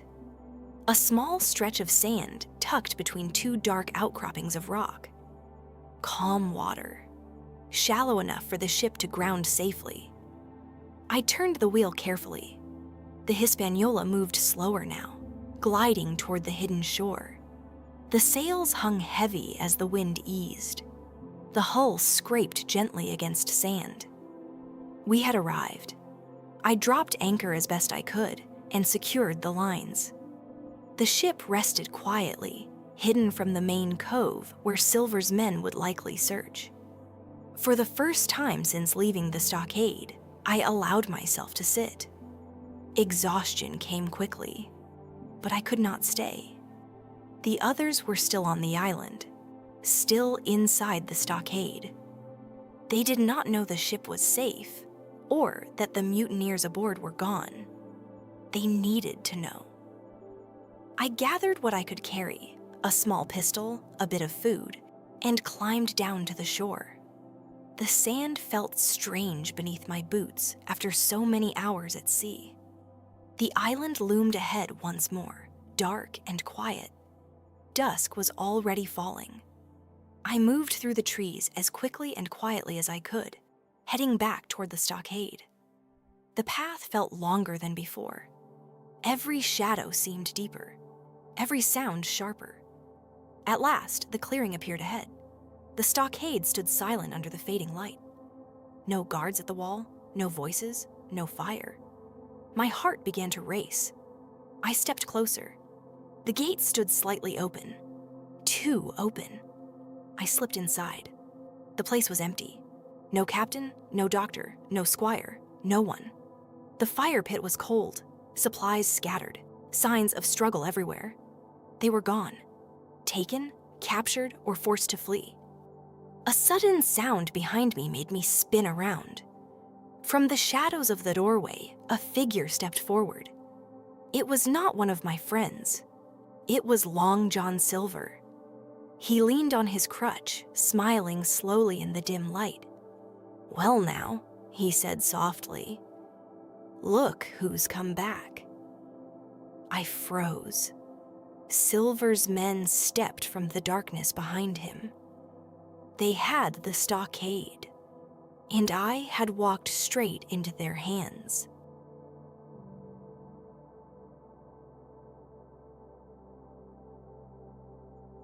Jim had walked straight into the pirates' camp, and now his only weapon was his courage. For a long moment, no one moved. The stockade that had once felt like safety now felt like a trap. Shadows flickered along the walls as the last light of day faded. The air smelled of smoke and damp wood. Long John Silver stood in the doorway, leaning on his crutch, smiling in that calm, almost friendly way of his. But there was nothing friendly in his eyes. "Well now," he said softly, "this is a surprise." Behind him, several pirates stepped forward, muskets in hand. Their faces were tired, rough, suspicious. They looked at me as if deciding whether I was useful or disposable. I forced myself to stand straight. There was no running, no fighting, only talking. Silver studied me carefully. "You've got courage, lad," he said, "walking in here alone." I said nothing. He took a slow step closer. "Where's the ship?" he asked quietly. I hesitated. His smile thinned. "That's what I thought," he murmured. "You know something." The other pirates shifted uneasily. One of them spat into the dirt. "We should tie him up," he growled. "Or worse." Silver raised a hand. "Easy," he said calmly. "No rush." He looked at me again, more thoughtfully this time. "You're a clever one," he said. "Too clever to wander into our camp by mistake." I met his gaze. "If you harm me," I said, keeping my voice steady, "you'll never find the ship again." That caught his attention. For a brief second, the mask slipped. Then it returned. "Well now," he said slowly, "that changes things." The pirates began muttering among themselves. I could hear the tension in their voices. They had lost the ship. They knew it, and they knew I might be the only one who could lead them back to it. Silver turned slightly, addressing his men. "Listen here," he said. "This lad's worth more alive than dead. He knows where the ship is, and maybe more besides." One of the pirates stepped forward angrily. "You trust him?" he snapped. Silver's eyes hardened. "I trust usefulness," he replied. The man fell silent. Silver motioned toward a rough wooden bench inside the stockade. "Sit," he told me. I did. The pirates gathered nearby, watching closely. Silver leaned against the wall and spoke in a lower voice. "You've got nerve," he said. "I'll give you that. But nerve won't keep you alive out here. What will keep you alive is making yourself valuable." I swallowed. "I can help you," I said carefully, "but only if you keep me safe." A faint smile returned to his face. "That's the spirit," he said. He glanced at his men again. "From now on, the boy's under my protection," he declared. "Anyone touches him answers to me." Grumbling followed, but no one argued openly. Silver had authority, even among pirates. Night settled over the island. A small fire was lit. The pirates spoke in low voices, keeping their distance but never taking their eyes off me. I sat quietly, thinking. Somewhere in the jungle, the captain and the others were alive. They had to be. Perhaps they had escaped. Perhaps they were hiding. If I could stay alive long enough, if I could keep Silver uncertain, there might still be a way to turn this around. Later, when most of the pirates had settled into uneasy rest, Silver approached again. He lowered himself onto a crate nearby. "You've got spirit," he said quietly. "Reminds me of myself years ago." I didn't answer. He studied the ground for a moment. "Truth is," he continued, "things aren't going as smooth as I'd hoped. Men are restless. They want gold. They want answers." He looked up at me. "And you," he said, "might be the key to both." The fire crackled softly between us. I realized then that Silver needed me. Not as a friend, not even as an ally, but as a bargaining piece. If I played this carefully, I might survive long enough to help the others. But if I made one wrong move, the pirates would turn on me, and Silver might not be able to stop them. Outside the stockade, the jungle rustled in the night wind. The island felt smaller now, tighter, like a chessboard with fewer pieces left. I leaned back against the rough wood and closed my eyes briefly. Tomorrow would bring a new negotiation, a new risk, because sooner or later, Silver would demand to know where the ship was hidden. And when that moment came, I would have to decide whether to tell him the truth or gamble everything on a lie.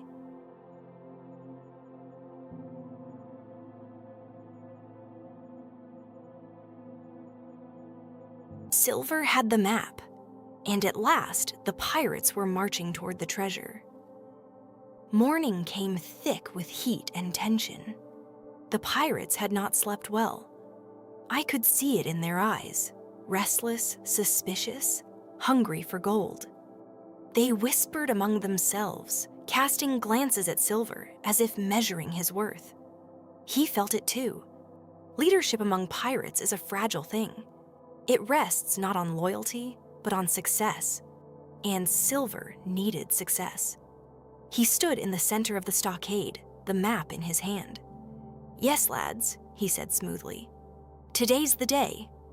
The men leaned closer. The red crosses on the parchment glowed in the morning light. 3 marks. One labeled clearly. "Bulk of treasure here." The words seemed almost alive in their minds. Silver turned to me. "You're coming," he said quietly. It wasn't a request. The pirates gathered muskets, shovels, pistols, faces hardened with expectation. They left the stockade in a rough column, pushing through the jungle with impatient strides. I walked beside Silver. "Careful now," he murmured under his breath. "You keep your wits, and I'll keep you breathing." I didn't answer.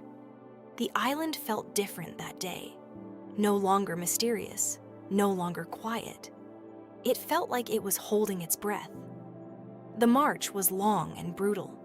The ground rose sharply, thick with roots and tangled vines. The air grew hotter. Sweat ran down faces already streaked with powder and dirt.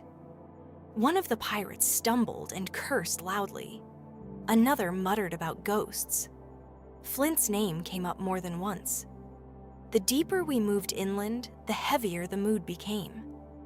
Then they saw it. The skeleton. The same one from the beach, but closer now, fully revealed in the clearing. Its bones lay arranged deliberately, arms stretched forward, fingers pointing toward the hill beyond. The pirates froze. "Flint did that," one whispered. No one laughed. Superstition is a powerful thing among men who have seen too much blood. Silver limped forward, studying the bones. "Keep moving," he said sharply. "Gold's not found by standing still." Reluctantly, they obeyed. We climbed higher. The map guided us toward a clearing marked by 3 tall trees. The men began to move faster now, excitement replacing fear.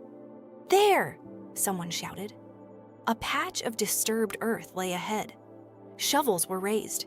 They dug like madmen. Soil flew. Roots snapped. Sweat poured. Then, a hollow sound. The shovel struck wood. A roar of triumph erupted. They tore at the earth, pulling away dirt until the shape of a chest became clear. Hands clawed at the lid. It opened. And inside, nothing. Silence fell like a hammer. The chest was empty. Rotten wood, dust, no gold, no silver, no treasure. For a long moment, no one moved.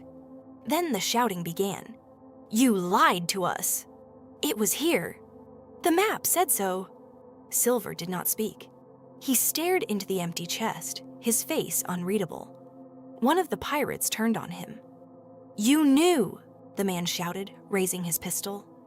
The others stepped back. The fragile balance of power shattered in an instant. I felt it, the shift. The pirates no longer had gold to chase. They had someone to blame. Silver straightened slowly. "Think," he said calmly. "Who had the map before us?" Their eyes shifted toward me. The moment stretched dangerously. Then, a gunshot cracked from the trees. One pirate fell instantly. Another shot followed. Chaos exploded. From the forest edge, familiar figures emerged. Dr. Livesey, the captain, and the loyal men. They had been waiting. Silver reacted instantly. He turned and fired at one of the mutineers instead of the approaching rescue party. "Over here," he shouted, "with me." It was a choice. And in that moment, he chose survival. The pirates scattered, confused and furious. Some fled into the jungle. Others fell. Within minutes, the clearing was ours. Smoke drifted through the trees. The empty chest lay open like a cruel joke. Dr. Livesey rushed to my side. "You're alive," he said, relief clear in his voice. "Yes," I replied, still stunned. Silver stood nearby, lowering his pistol. "Well now," he said softly. "Seems the game's changed again." The doctor's eyes narrowed. "You knew, didn't you?" he asked. Silver gave a small shrug. "I suspected." The truth was simple now. Ben Gunn had found the treasure long ago, moved it, hidden it elsewhere. The map had led everyone to an empty grave.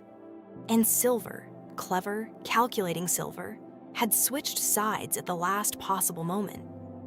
Not out of loyalty, out of necessity. The pirates who survived melted into the forest, leaderless and defeated. The clearing fell quiet. The gold was not here, but the island's hold on us was loosening. Silver leaned slightly on his crutch and glanced at me. "You did well, lad," he said quietly. "Better than most grown men." I didn't know whether to thank him or fear him, because one thing was certain: Long John Silver had survived again. And men like him rarely fade quietly. Jim had taken the ship. Now he had to find his way back to the island before Silver discovered the truth. The deck of the Hispaniola felt far too large for one person. Every rope creaked. Every sail snapped softly in the morning wind. Without a crew, the ship seemed alive in a different way, like a great animal waiting for direction. And I was the only one aboard. The sea stretched endlessly around me. The island was nowhere in sight now, hidden by distance and haze. Only the faint line of horizon remained. I moved carefully across the deck, steadying myself against the rail. The man I had fought was gone. The second had vanished beneath the water hours earlier. There was no one left to stop me, but there was also no one left to help. I took a breath and turned to the wheel. The Hispaniola did not need to be sailed perfectly, only guided. If I could turn her back toward the island and let the current help me, I might reach shore by evening. That was my hope. I adjusted the wheel slowly. The sails caught the wind unevenly at first, flapping and snapping. I pulled one rope tighter, then another. The ship responded like a stubborn horse, slow but willing. Gradually, her nose turned toward the island. I did not know if I was steering exactly right, but I knew the direction we had come from, and for now, that was enough. Hours passed. The sun climbed high, then began its slow descent. My arms ached from pulling lines. My hands burned from rope. Still, the ship moved. At last, a dark shape appeared on the horizon. The island. Relief washed over me so suddenly I nearly laughed. The sight of land, any land, felt like salvation. But I could not bring the Hispaniola too close to the main shore. If Silver's men saw her returning without their control, they would know something had gone terribly wrong. I needed a quiet place, a hidden inlet. The wind shifted slightly as the afternoon wore on, pushing the ship along the island's far side. The coastline there was rocky, broken by small coves and narrow beaches. One of them might serve. Then I saw it. A small stretch of sand tucked between two dark outcroppings of rock. Calm water, shallow enough for the ship to ground safely. I turned the wheel carefully. The Hispaniola moved slower now, gliding toward the hidden shore. The sails hung heavy as the wind eased. The hull scraped gently against sand. We had arrived. I dropped anchor as best I could and secured the lines. The ship rested quietly, hidden from the main cove where Silver's men would likely search. For the first time since leaving the stockade, I allowed myself to sit. Exhaustion came quickly, but I could not stay. The others were still on the island, still inside the stockade. They did not know the ship was safe, or that the mutineers aboard were gone. They needed to know. I gathered what I could carry, a small pistol, a bit of food, and climbed down to the shore. The sand felt strange beneath my boots after so many hours at sea. The island loomed ahead once more, dark and quiet. Dusk was already falling. I moved through the trees as quickly and quietly as I could, heading back toward the stockade. The path felt longer than before. Every shadow seemed deeper, every sound sharper. At last, the clearing appeared ahead. The stockade stood silent under the fading light. No guards at the wall, no voices, no fire. My heart began to race. I stepped closer. The gate stood slightly open. Too open. I slipped inside. The place was empty. No captain, no doctor, no squire, no one. The fire pit was cold, supplies scattered, signs of struggle everywhere. They were gone. Taken, captured, or forced to flee. A sudden sound behind me made me spin around. From the shadows of the doorway, a figure stepped forward. It was not one of my friends. It was Long John Silver. He leaned on his crutch, smiling slowly in the dim light. "Well now," he said softly. "Look who's come back." I froze. Silver's men stepped from the darkness behind him. They had the stockade, and I had walked straight into their hands.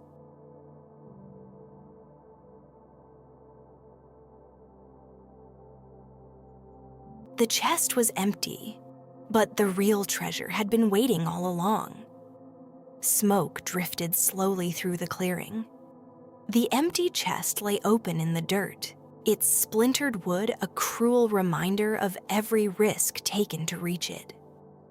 Around it, the forest stood silent again, as if amused by our confusion. The pirates who survived had scattered into the trees. A few lay wounded. One did not rise at all. And in the center of it all stood Long John Silver, calm, breathing evenly, as though chaos were merely another tool in his pocket. Dr. Livesey turned to him. "You knew," he said quietly. Silver tilted his head. "I suspected," he replied. "Flint weren't the trusting sort, and I've known men like him. Treasure like that don't sit long in shallow ground." The doctor studied him for a long moment. Then he nodded once. "It's time," he said. From the edge of the clearing, a familiar thin figure stepped forward. Ben Gunn. His beard was still wild, his clothes still torn, but there was a spark in his eyes now, something close to pride. "Afternoon, gentlemen," he said awkwardly. "Seems you found the wrong box." The pirates who remained stared at him in disbelief. "You?" one muttered. Ben grinned sheepishly. "Found it years ago," he admitted. "Took me near a year to dig it up proper. Moved it, piece by piece." The words hung in the air. Silver let out a low whistle. "Well now," he said softly. "That's enterprise." Dr. Livesey motioned for us to follow. We left the empty chest behind and walked deeper into the forest, climbing toward a narrow ridge. The path was rough, winding through dense undergrowth and around sharp stones. At last, Ben stopped beside a hidden cave carved into the hillside. Inside, the air was cool and dry. And there, stacked carefully against the rock walls, lay the treasure. Gold coins, silver bars, jewels glinting faintly in the filtered light, piles of wealth beyond anything I had imagined. For a moment, no one spoke. Even Silver stood silent, the gold reflected in his eyes like fire. "So," he said quietly, "there it is." Ben Gunn beamed proudly. "Kept it safe," he said. "Thought someone decent might come for it one day." The captain stepped forward. "We'll move it to the ship," he said firmly. "All of it." The task took hours. Coins clinked into sacks. Bars were lifted carefully. Sweat ran down faces, but no one complained. The sight of the treasure renewed strength in tired limbs. Even Silver helped. He worked steadily, without argument, without tricks. But I watched him closely. Men like Silver do not change overnight. When at last the final load was secured, we paused at the cave entrance. The sun was lowering again, casting long golden light across the trees. The island felt different now. Lighter, as if its purpose had been fulfilled. Only 3 mutineers remained alive and unaccounted for. They had vanished into the jungle, unwilling to face us again. The captain made a decision. "We leave at dawn." No one objected. Silver lingered near the cave, leaning on his crutch. "You'll not leave me behind," he said lightly. The captain looked at him steadily. "That depends." Silver's smile returned. "I've been useful," he said, "and I can remain so." It was true. Without him turning on the pirates at the clearing, the fight might have ended differently. Still, trust was another matter. That night, back near the hidden cove where the Hispaniola waited, we rested under open sky. The treasure was safely aboard once more. The sea shimmered under moonlight. For the first time since the voyage began, I felt something close to peace. But Silver did not sleep easily. I saw him sitting alone near the shore, staring at the ship. Calculating, always calculating. As dawn approached, I understood something important. The island had tested all of us. Some had failed, some had changed, and some, like Silver, had simply adapted. By sunrise, the Hispaniola would sail again. The treasure was ours. But whether Silver would remain aboard when we reached open water, That was a question no one could yet answer.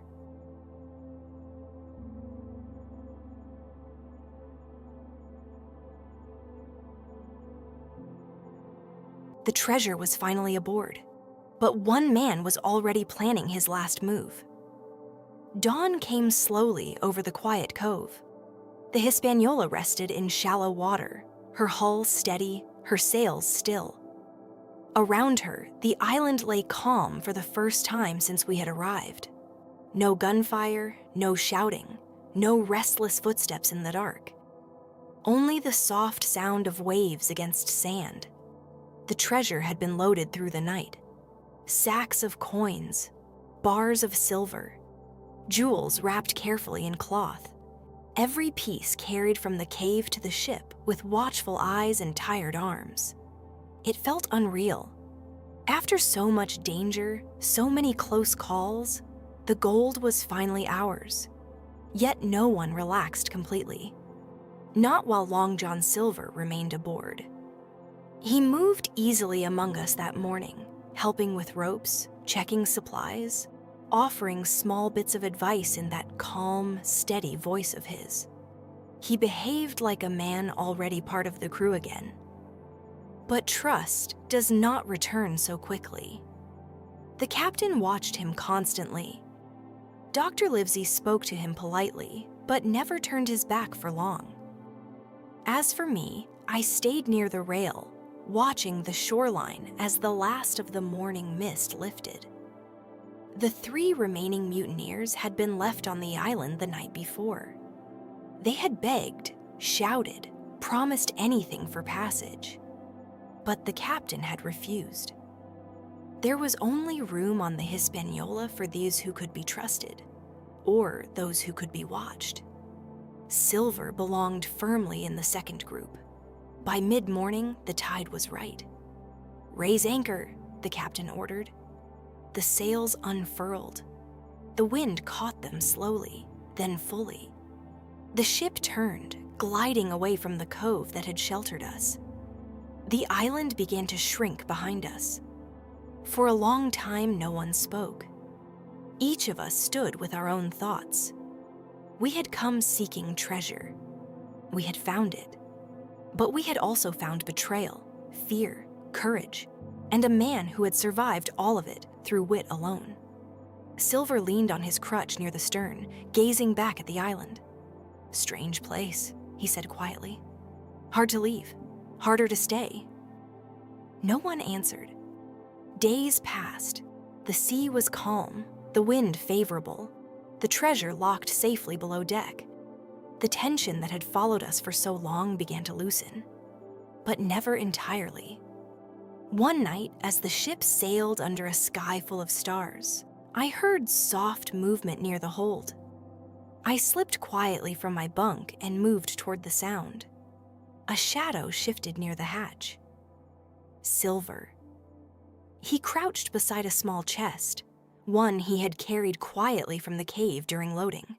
Smaller than the rest, easily overlooked. He looked up and saw me. For a moment, neither of us spoke. Then he gave a faint smile. "Evening, lad." "You're leaving," I said quietly. He didn't deny it. "Best for everyone," he replied.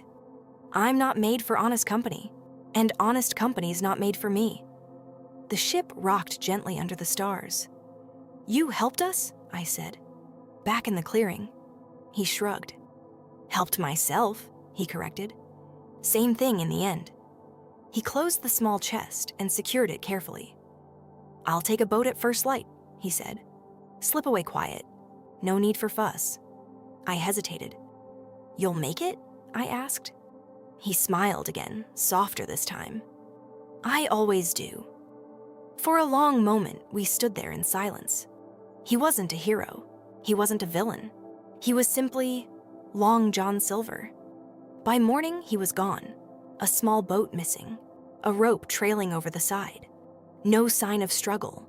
No alarm raised. The captain discovered it shortly after sunrise. He searched the deck, then shook his head slowly. "He's escaped," he said. Dr. Livesey sighed.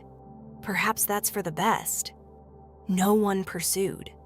Silver had taken only a small portion of the treasure, enough to start a new life somewhere far away, enough to vanish again into the wide, uncertain world. The Hispaniola sailed on. Weeks later, we reached home. The treasure was divided. Lives changed. Stories told and retold until they became legend. Yet sometimes, when the sea is quiet and the night is long, I think of that island, of the cave, of the empty chest, of the man who smiled even when surrounded by danger. Treasure changes people. But the greatest treasure of that voyage was not gold or silver. It was survival, and the knowledge that some adventures never truly end. Because somewhere, across some distant sea, Long John Silver is still out there, walking on one leg, smiling that same careful smile, always one step ahead of the next storm.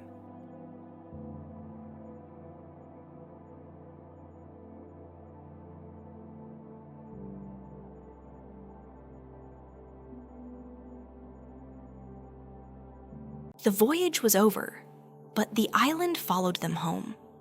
The sea was calm on the journey back. Too calm. After months of tension, gunfire, betrayal, and gold, the quiet felt unfamiliar. The Hispaniola moved steadily across open water, her hull no longer groaning under stress, but gliding with purpose. The treasure was secured below deck, and Long John Silver was gone. For several days after his escape, the crew spoke of little else. Some cursed him, others admired him quietly. The captain said very little at all. Dr. Livesey only remarked once, "Men like Silver do not disappear, they relocate." I often stood alone at the rail, watching the horizon. The wind felt different now, no longer sharp with danger, but heavy with reflection. We had won. Yet victory did not feel simple. When land finally appeared in the distance, a strange silence settled over us. Home looked smaller than I remembered, simpler. The dock welcomed us with noise and motion.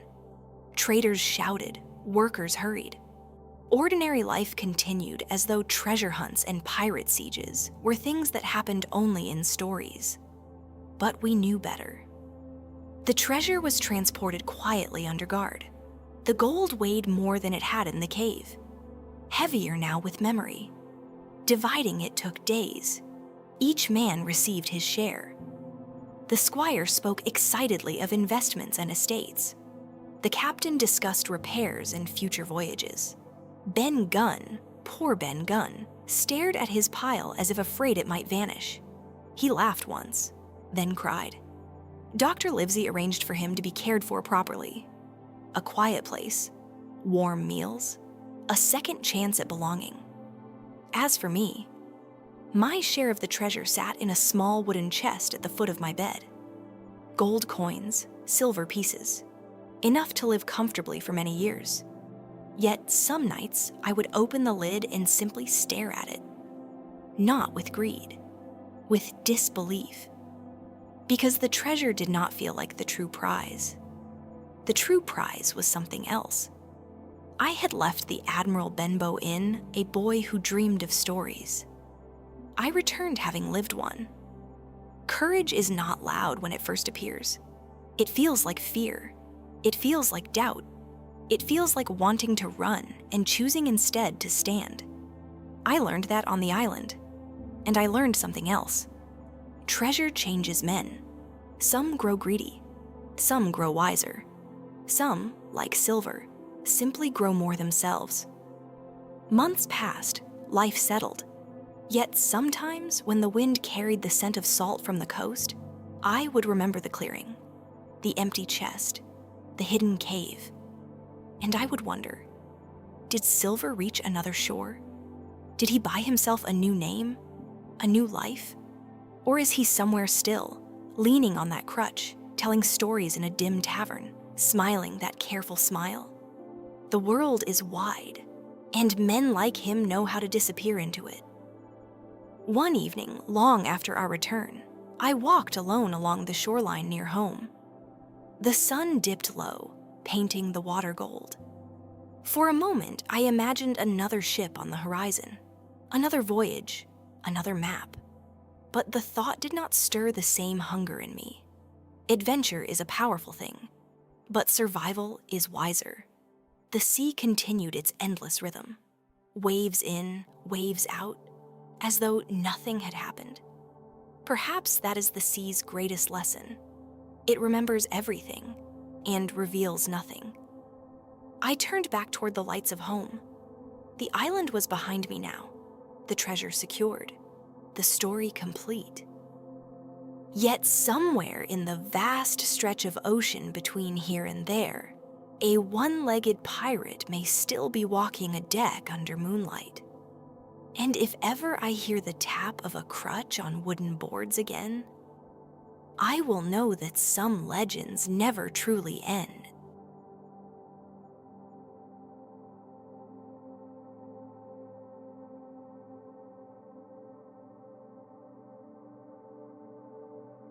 The treasure was home at last, but not everyone returned unchanged.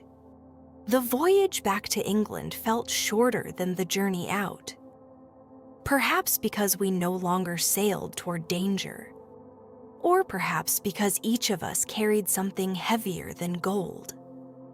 The Hispaniola moved steadily through calm waters. The wind stayed kind. The sky remained clear.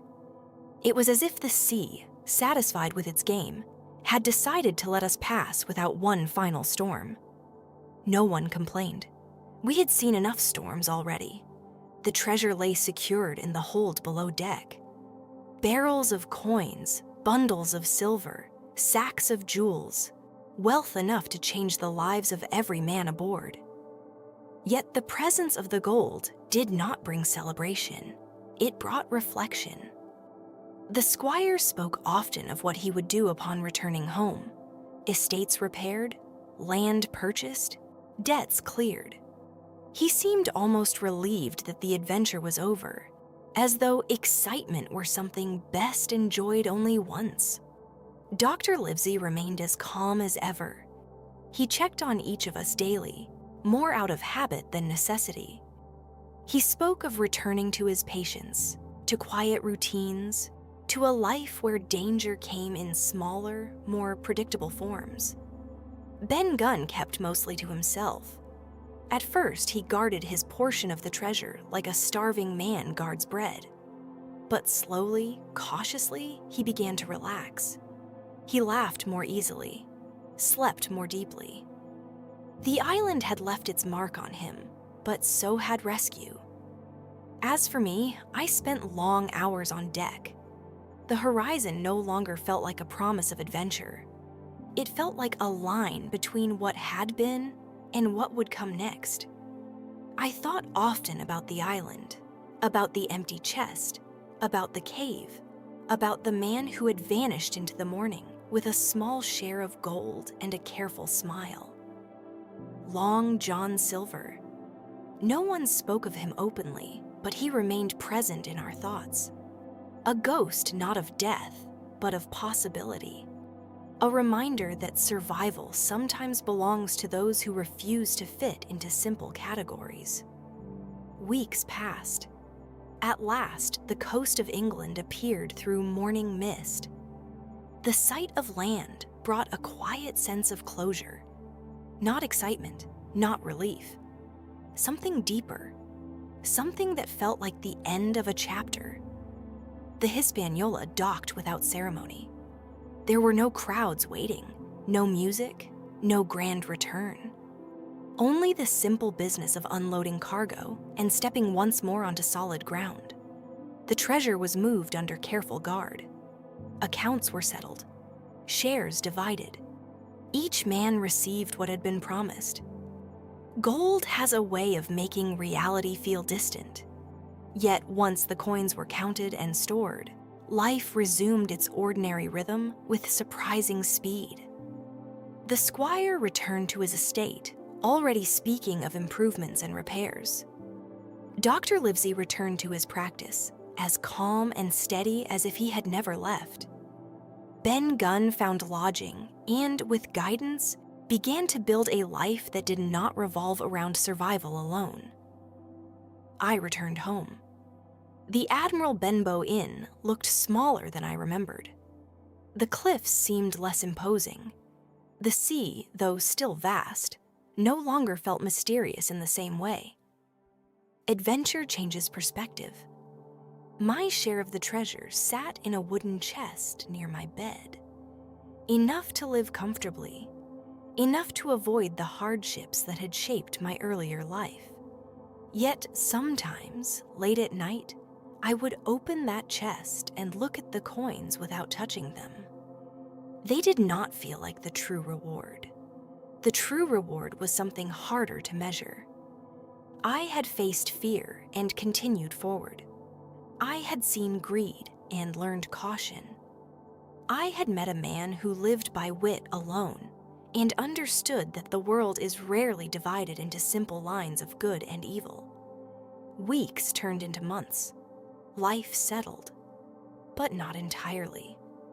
One evening, as I walked along the shoreline near home, I heard the distant call of gulls and the steady rhythm of waves, the same sounds that had once signaled the beginning of everything. I stood there for a long time, watching the horizon. No ships approached, no storms gathered, only open water stretched outward. And yet, I felt something stir inside me. Not a desire to return to the island, not a hunger for gold, but an understanding. Some journeys end with treasure, others end with change. We had brought home the gold, but we had also brought home the memory of who we had been and who we had become. The island would remain where it always had, quiet, hidden, waiting for the next story to find it. As for me, I carried it in a different way. Not as a place, but as a chapter. And like all chapters, it had reached its final pages. Still, sometimes, when the wind moves just right and the sea smells of distant storms, I wonder, is Long John Silver somewhere out there still? Walking a dock in some far-off port? Spinning tales in a dim tavern, smiling that careful smile? Perhaps. The world is wide, and men like him rarely stop moving. I turned from the shore and walked back toward the lights of home.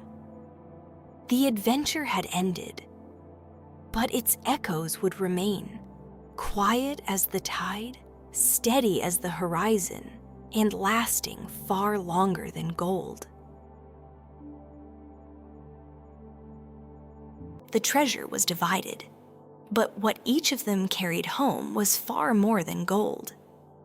Time has a quiet way of closing chapters. Weeks turned into months after our return. The gold had been counted, divided, and secured. Each of us stepped back into ordinary life as if we had only been away on a long, strange dream. Yet nothing felt entirely ordinary anymore. The squire threw himself into work with renewed energy. Repairs to his estate began immediately. Workers came and went. Land was bought. Debts settled. He spoke often of future stability, as though the wildness of the voyage had convinced him that comfort was something to build carefully, not take for granted. Dr. Livesey resumed his medical rounds without fanfare. Patients greeted him with relief. To them, he had simply returned from a journey.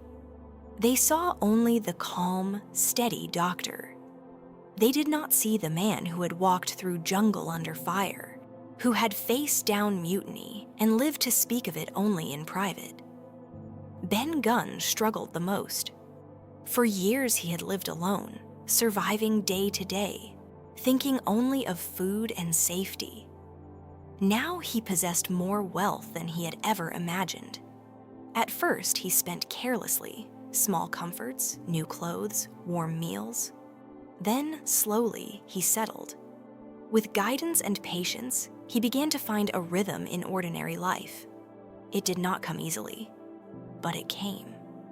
As for me, I found that quiet moments carried the loudest echoes. I returned to the inn, to familiar walls and familiar paths. The cliffs still overlooked the sea. The wind still carried the scent of salt and distant storms. Yet I no longer felt like the boy who had once stood there dreaming of faraway places. I had seen those places, and I had learned something about them. Adventure, I realized, is not made only of danger and excitement. It is made of choices, of courage in moments when fear feels overwhelming, of standing still when running would be easier. The treasure I kept in a small chest did not change my life as much as I expected. It made things easier, certainly, but it did not fill my thoughts. What filled my thoughts were memories. The sound of waves against the hull, the crack of muskets in the trees, the strange calm of the hidden cave filled with gold, and the careful voice of a man who survived by wit alone. Long John Silver. Sometimes I wondered where he had gone, whether he had found a new port, a new name, a new story to tell. Men like him are not easily forgotten, and they are rarely caught. Perhaps that is their greatest skill. One evening, months after our return, I walked along the shore near home. The sun dipped low, turning the sea to molten gold. The horizon stretched wide and open. I realized then that I did not feel the same pull toward it as before, not because the sea had lost its mystery, but because I had found something else: perspective. I knew now what lay beyond the horizon: beauty, danger, betrayal, friendship, survival. I knew that stories were not always grand adventures. Sometimes they were quiet returns. The island would remain in my memory, a place where boys became something more, where gold mattered less than the choices made in pursuit of it, where survival depended not only on strength, but on understanding the nature of the people around you. Time moved on. The world did not pause for our story. Ships sailed. Storms came and went. Taverns filled with new tales. Somewhere, perhaps, Silver sat among strangers, spinning his own version of events, leaving out the parts that did not suit him. That was his way. And in a strange way, I respected it. We had all taken something from the island. The squire took responsibility. The doctor took perspective. Ben Gunn took a second chance. And I took the understanding that not all treasure can be weighed or counted. Some of it is carried quietly, in memory, in caution, in the knowledge that once you have faced the unknown, you never see the world in quite the same way again. The sea stretched out before me that evening, calm and endless. I stood there for a long time, watching the horizon as the light faded, not waiting for another adventure, simply remembering the one that had already changed everything, and knowing that some stories, once lived, remain with you long after the last page is turned.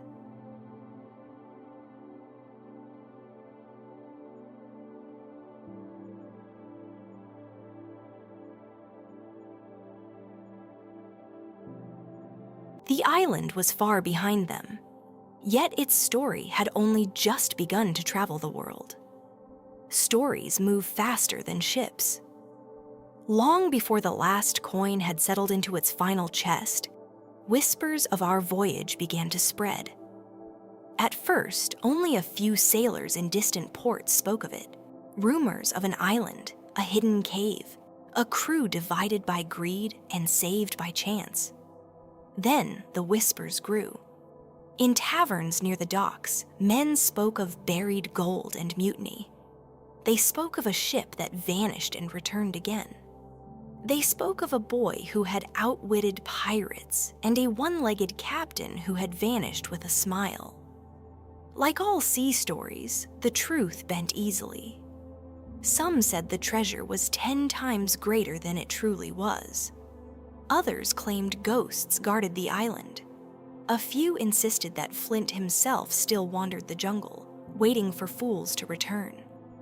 I heard these tales from time to time when passing through the harbor. I never corrected them. Let stories grow, I thought.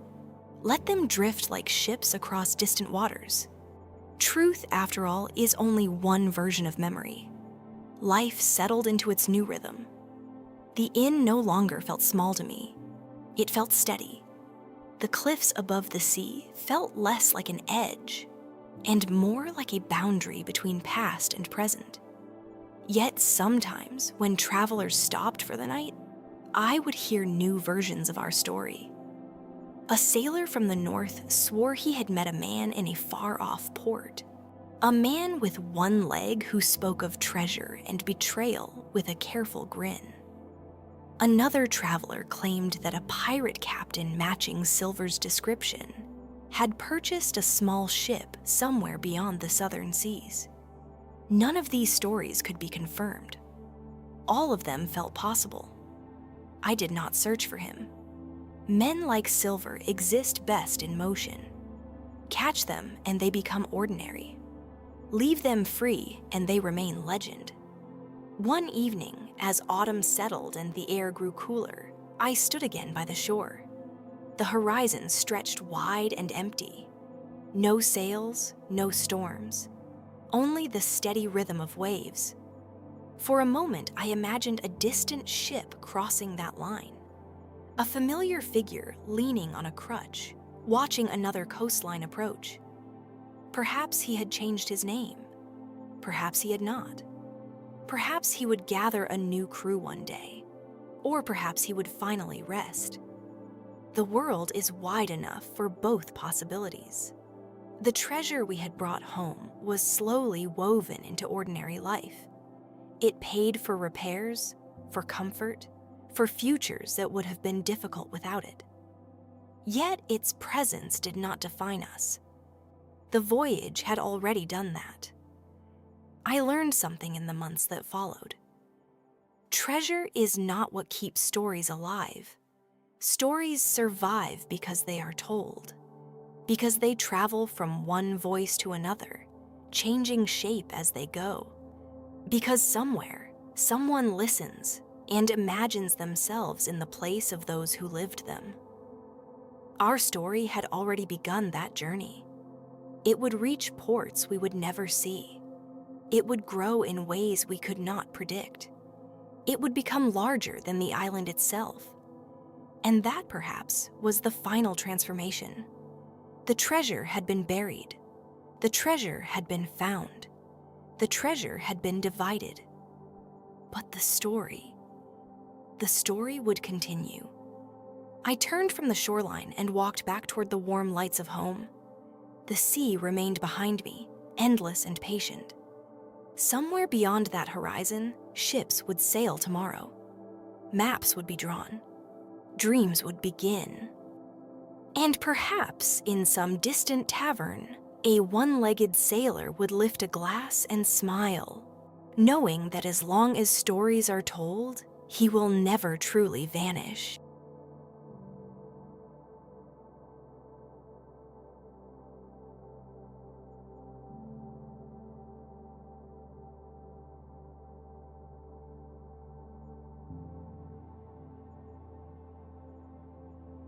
The gold was spent.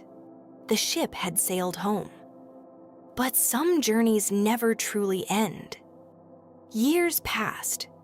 Not many, yet enough for the sharp edges of memory to soften and the noise of adventure to settle into something quieter. The treasure we brought back changed our lives in ways that were both obvious and subtle. Debts were cleared, homes repaired, futures secured. But the greatest change was harder to see. It lived in the spaces between ordinary days. I remained near the sea. The inn stood much as it always had, though I no longer looked at it with the restless longing of a boy who wished for distant horizons. I had seen those horizons, walked upon them, survived them. The chest of coins I kept did not define me. It was useful, certainly. It offered comfort. But comfort was not what stayed with me when I thought of the island. What stayed with me were moments. The sound of waves against the Hispaniola's hull under a starlit sky. The weight of the map in my hands before everything began. The stillness of the hidden cave where gold lay stacked in silent witness. And the careful, thoughtful smile of a man who always seemed one step ahead. Long John Silver. His name became less spoken over time. The captain preferred not to mention him. The squire regarded him as a necessary complication best forgotten. Dr. Livesey, when asked, would simply say that Silver had chosen his path and left it at that. But the sea remembers differently. Stories of him drifted back from time to time. A sighting in one port, a rumor in another, always uncertain, always unconfirmed. I never tried to find him. Some people belong to motion, to change, to the thin line between danger and survival. Silver was one of them. One evening, long after our return, I walked alone along the cliffs near the old inn. The sun was setting, turning the sea into a sheet of molten gold. The horizon stretched wide and unbroken. For a moment, I imagined a ship out there, small against the vastness, its sails catching the last light of day. Perhaps there was no ship at all, or perhaps there was. It did not matter. What mattered was the understanding that came with time. Adventure is not only what happens when you leave home, it is what remains with you after you return. It is the way the world feels larger, more complicated, more alive than before. We had gone in search of treasure. We had found it. But we had also found something else. Courage tested in quiet moments. Friendship formed under pressure. The knowledge that survival sometimes requires choices that are not simple or clean. The island still exists somewhere across the sea. Hidden, quiet, waiting for the next story to brush against its shores. Perhaps it will never be found again. Perhaps it will. The world is wide enough for both. As for me, I do not dream of returning. I dream only of the memory, of the way the ship cut through moonlit water, of the way the jungle held its breath before dawn, of the way a single decision can change everything that follows. The sun dipped below the horizon, the sea darkened. I turned back toward the inn, toward warm light and steady ground. Behind me, the ocean continued its endless rhythm, waves rising and falling as they have always done. Somewhere out there, perhaps, a one-legged sailor walks along a distant shore, or sits in a dim tavern, telling a story to anyone willing to listen, or sails beneath a different name toward another uncertain dawn. If he does, I hope he is smiling. Because in the end, that is what stories are meant to do.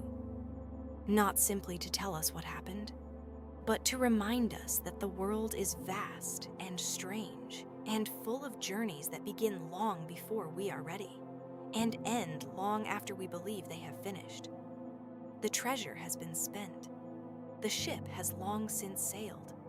The island sleeps. But the story remains. And somewhere, carried by wind and tide and memory, it always will.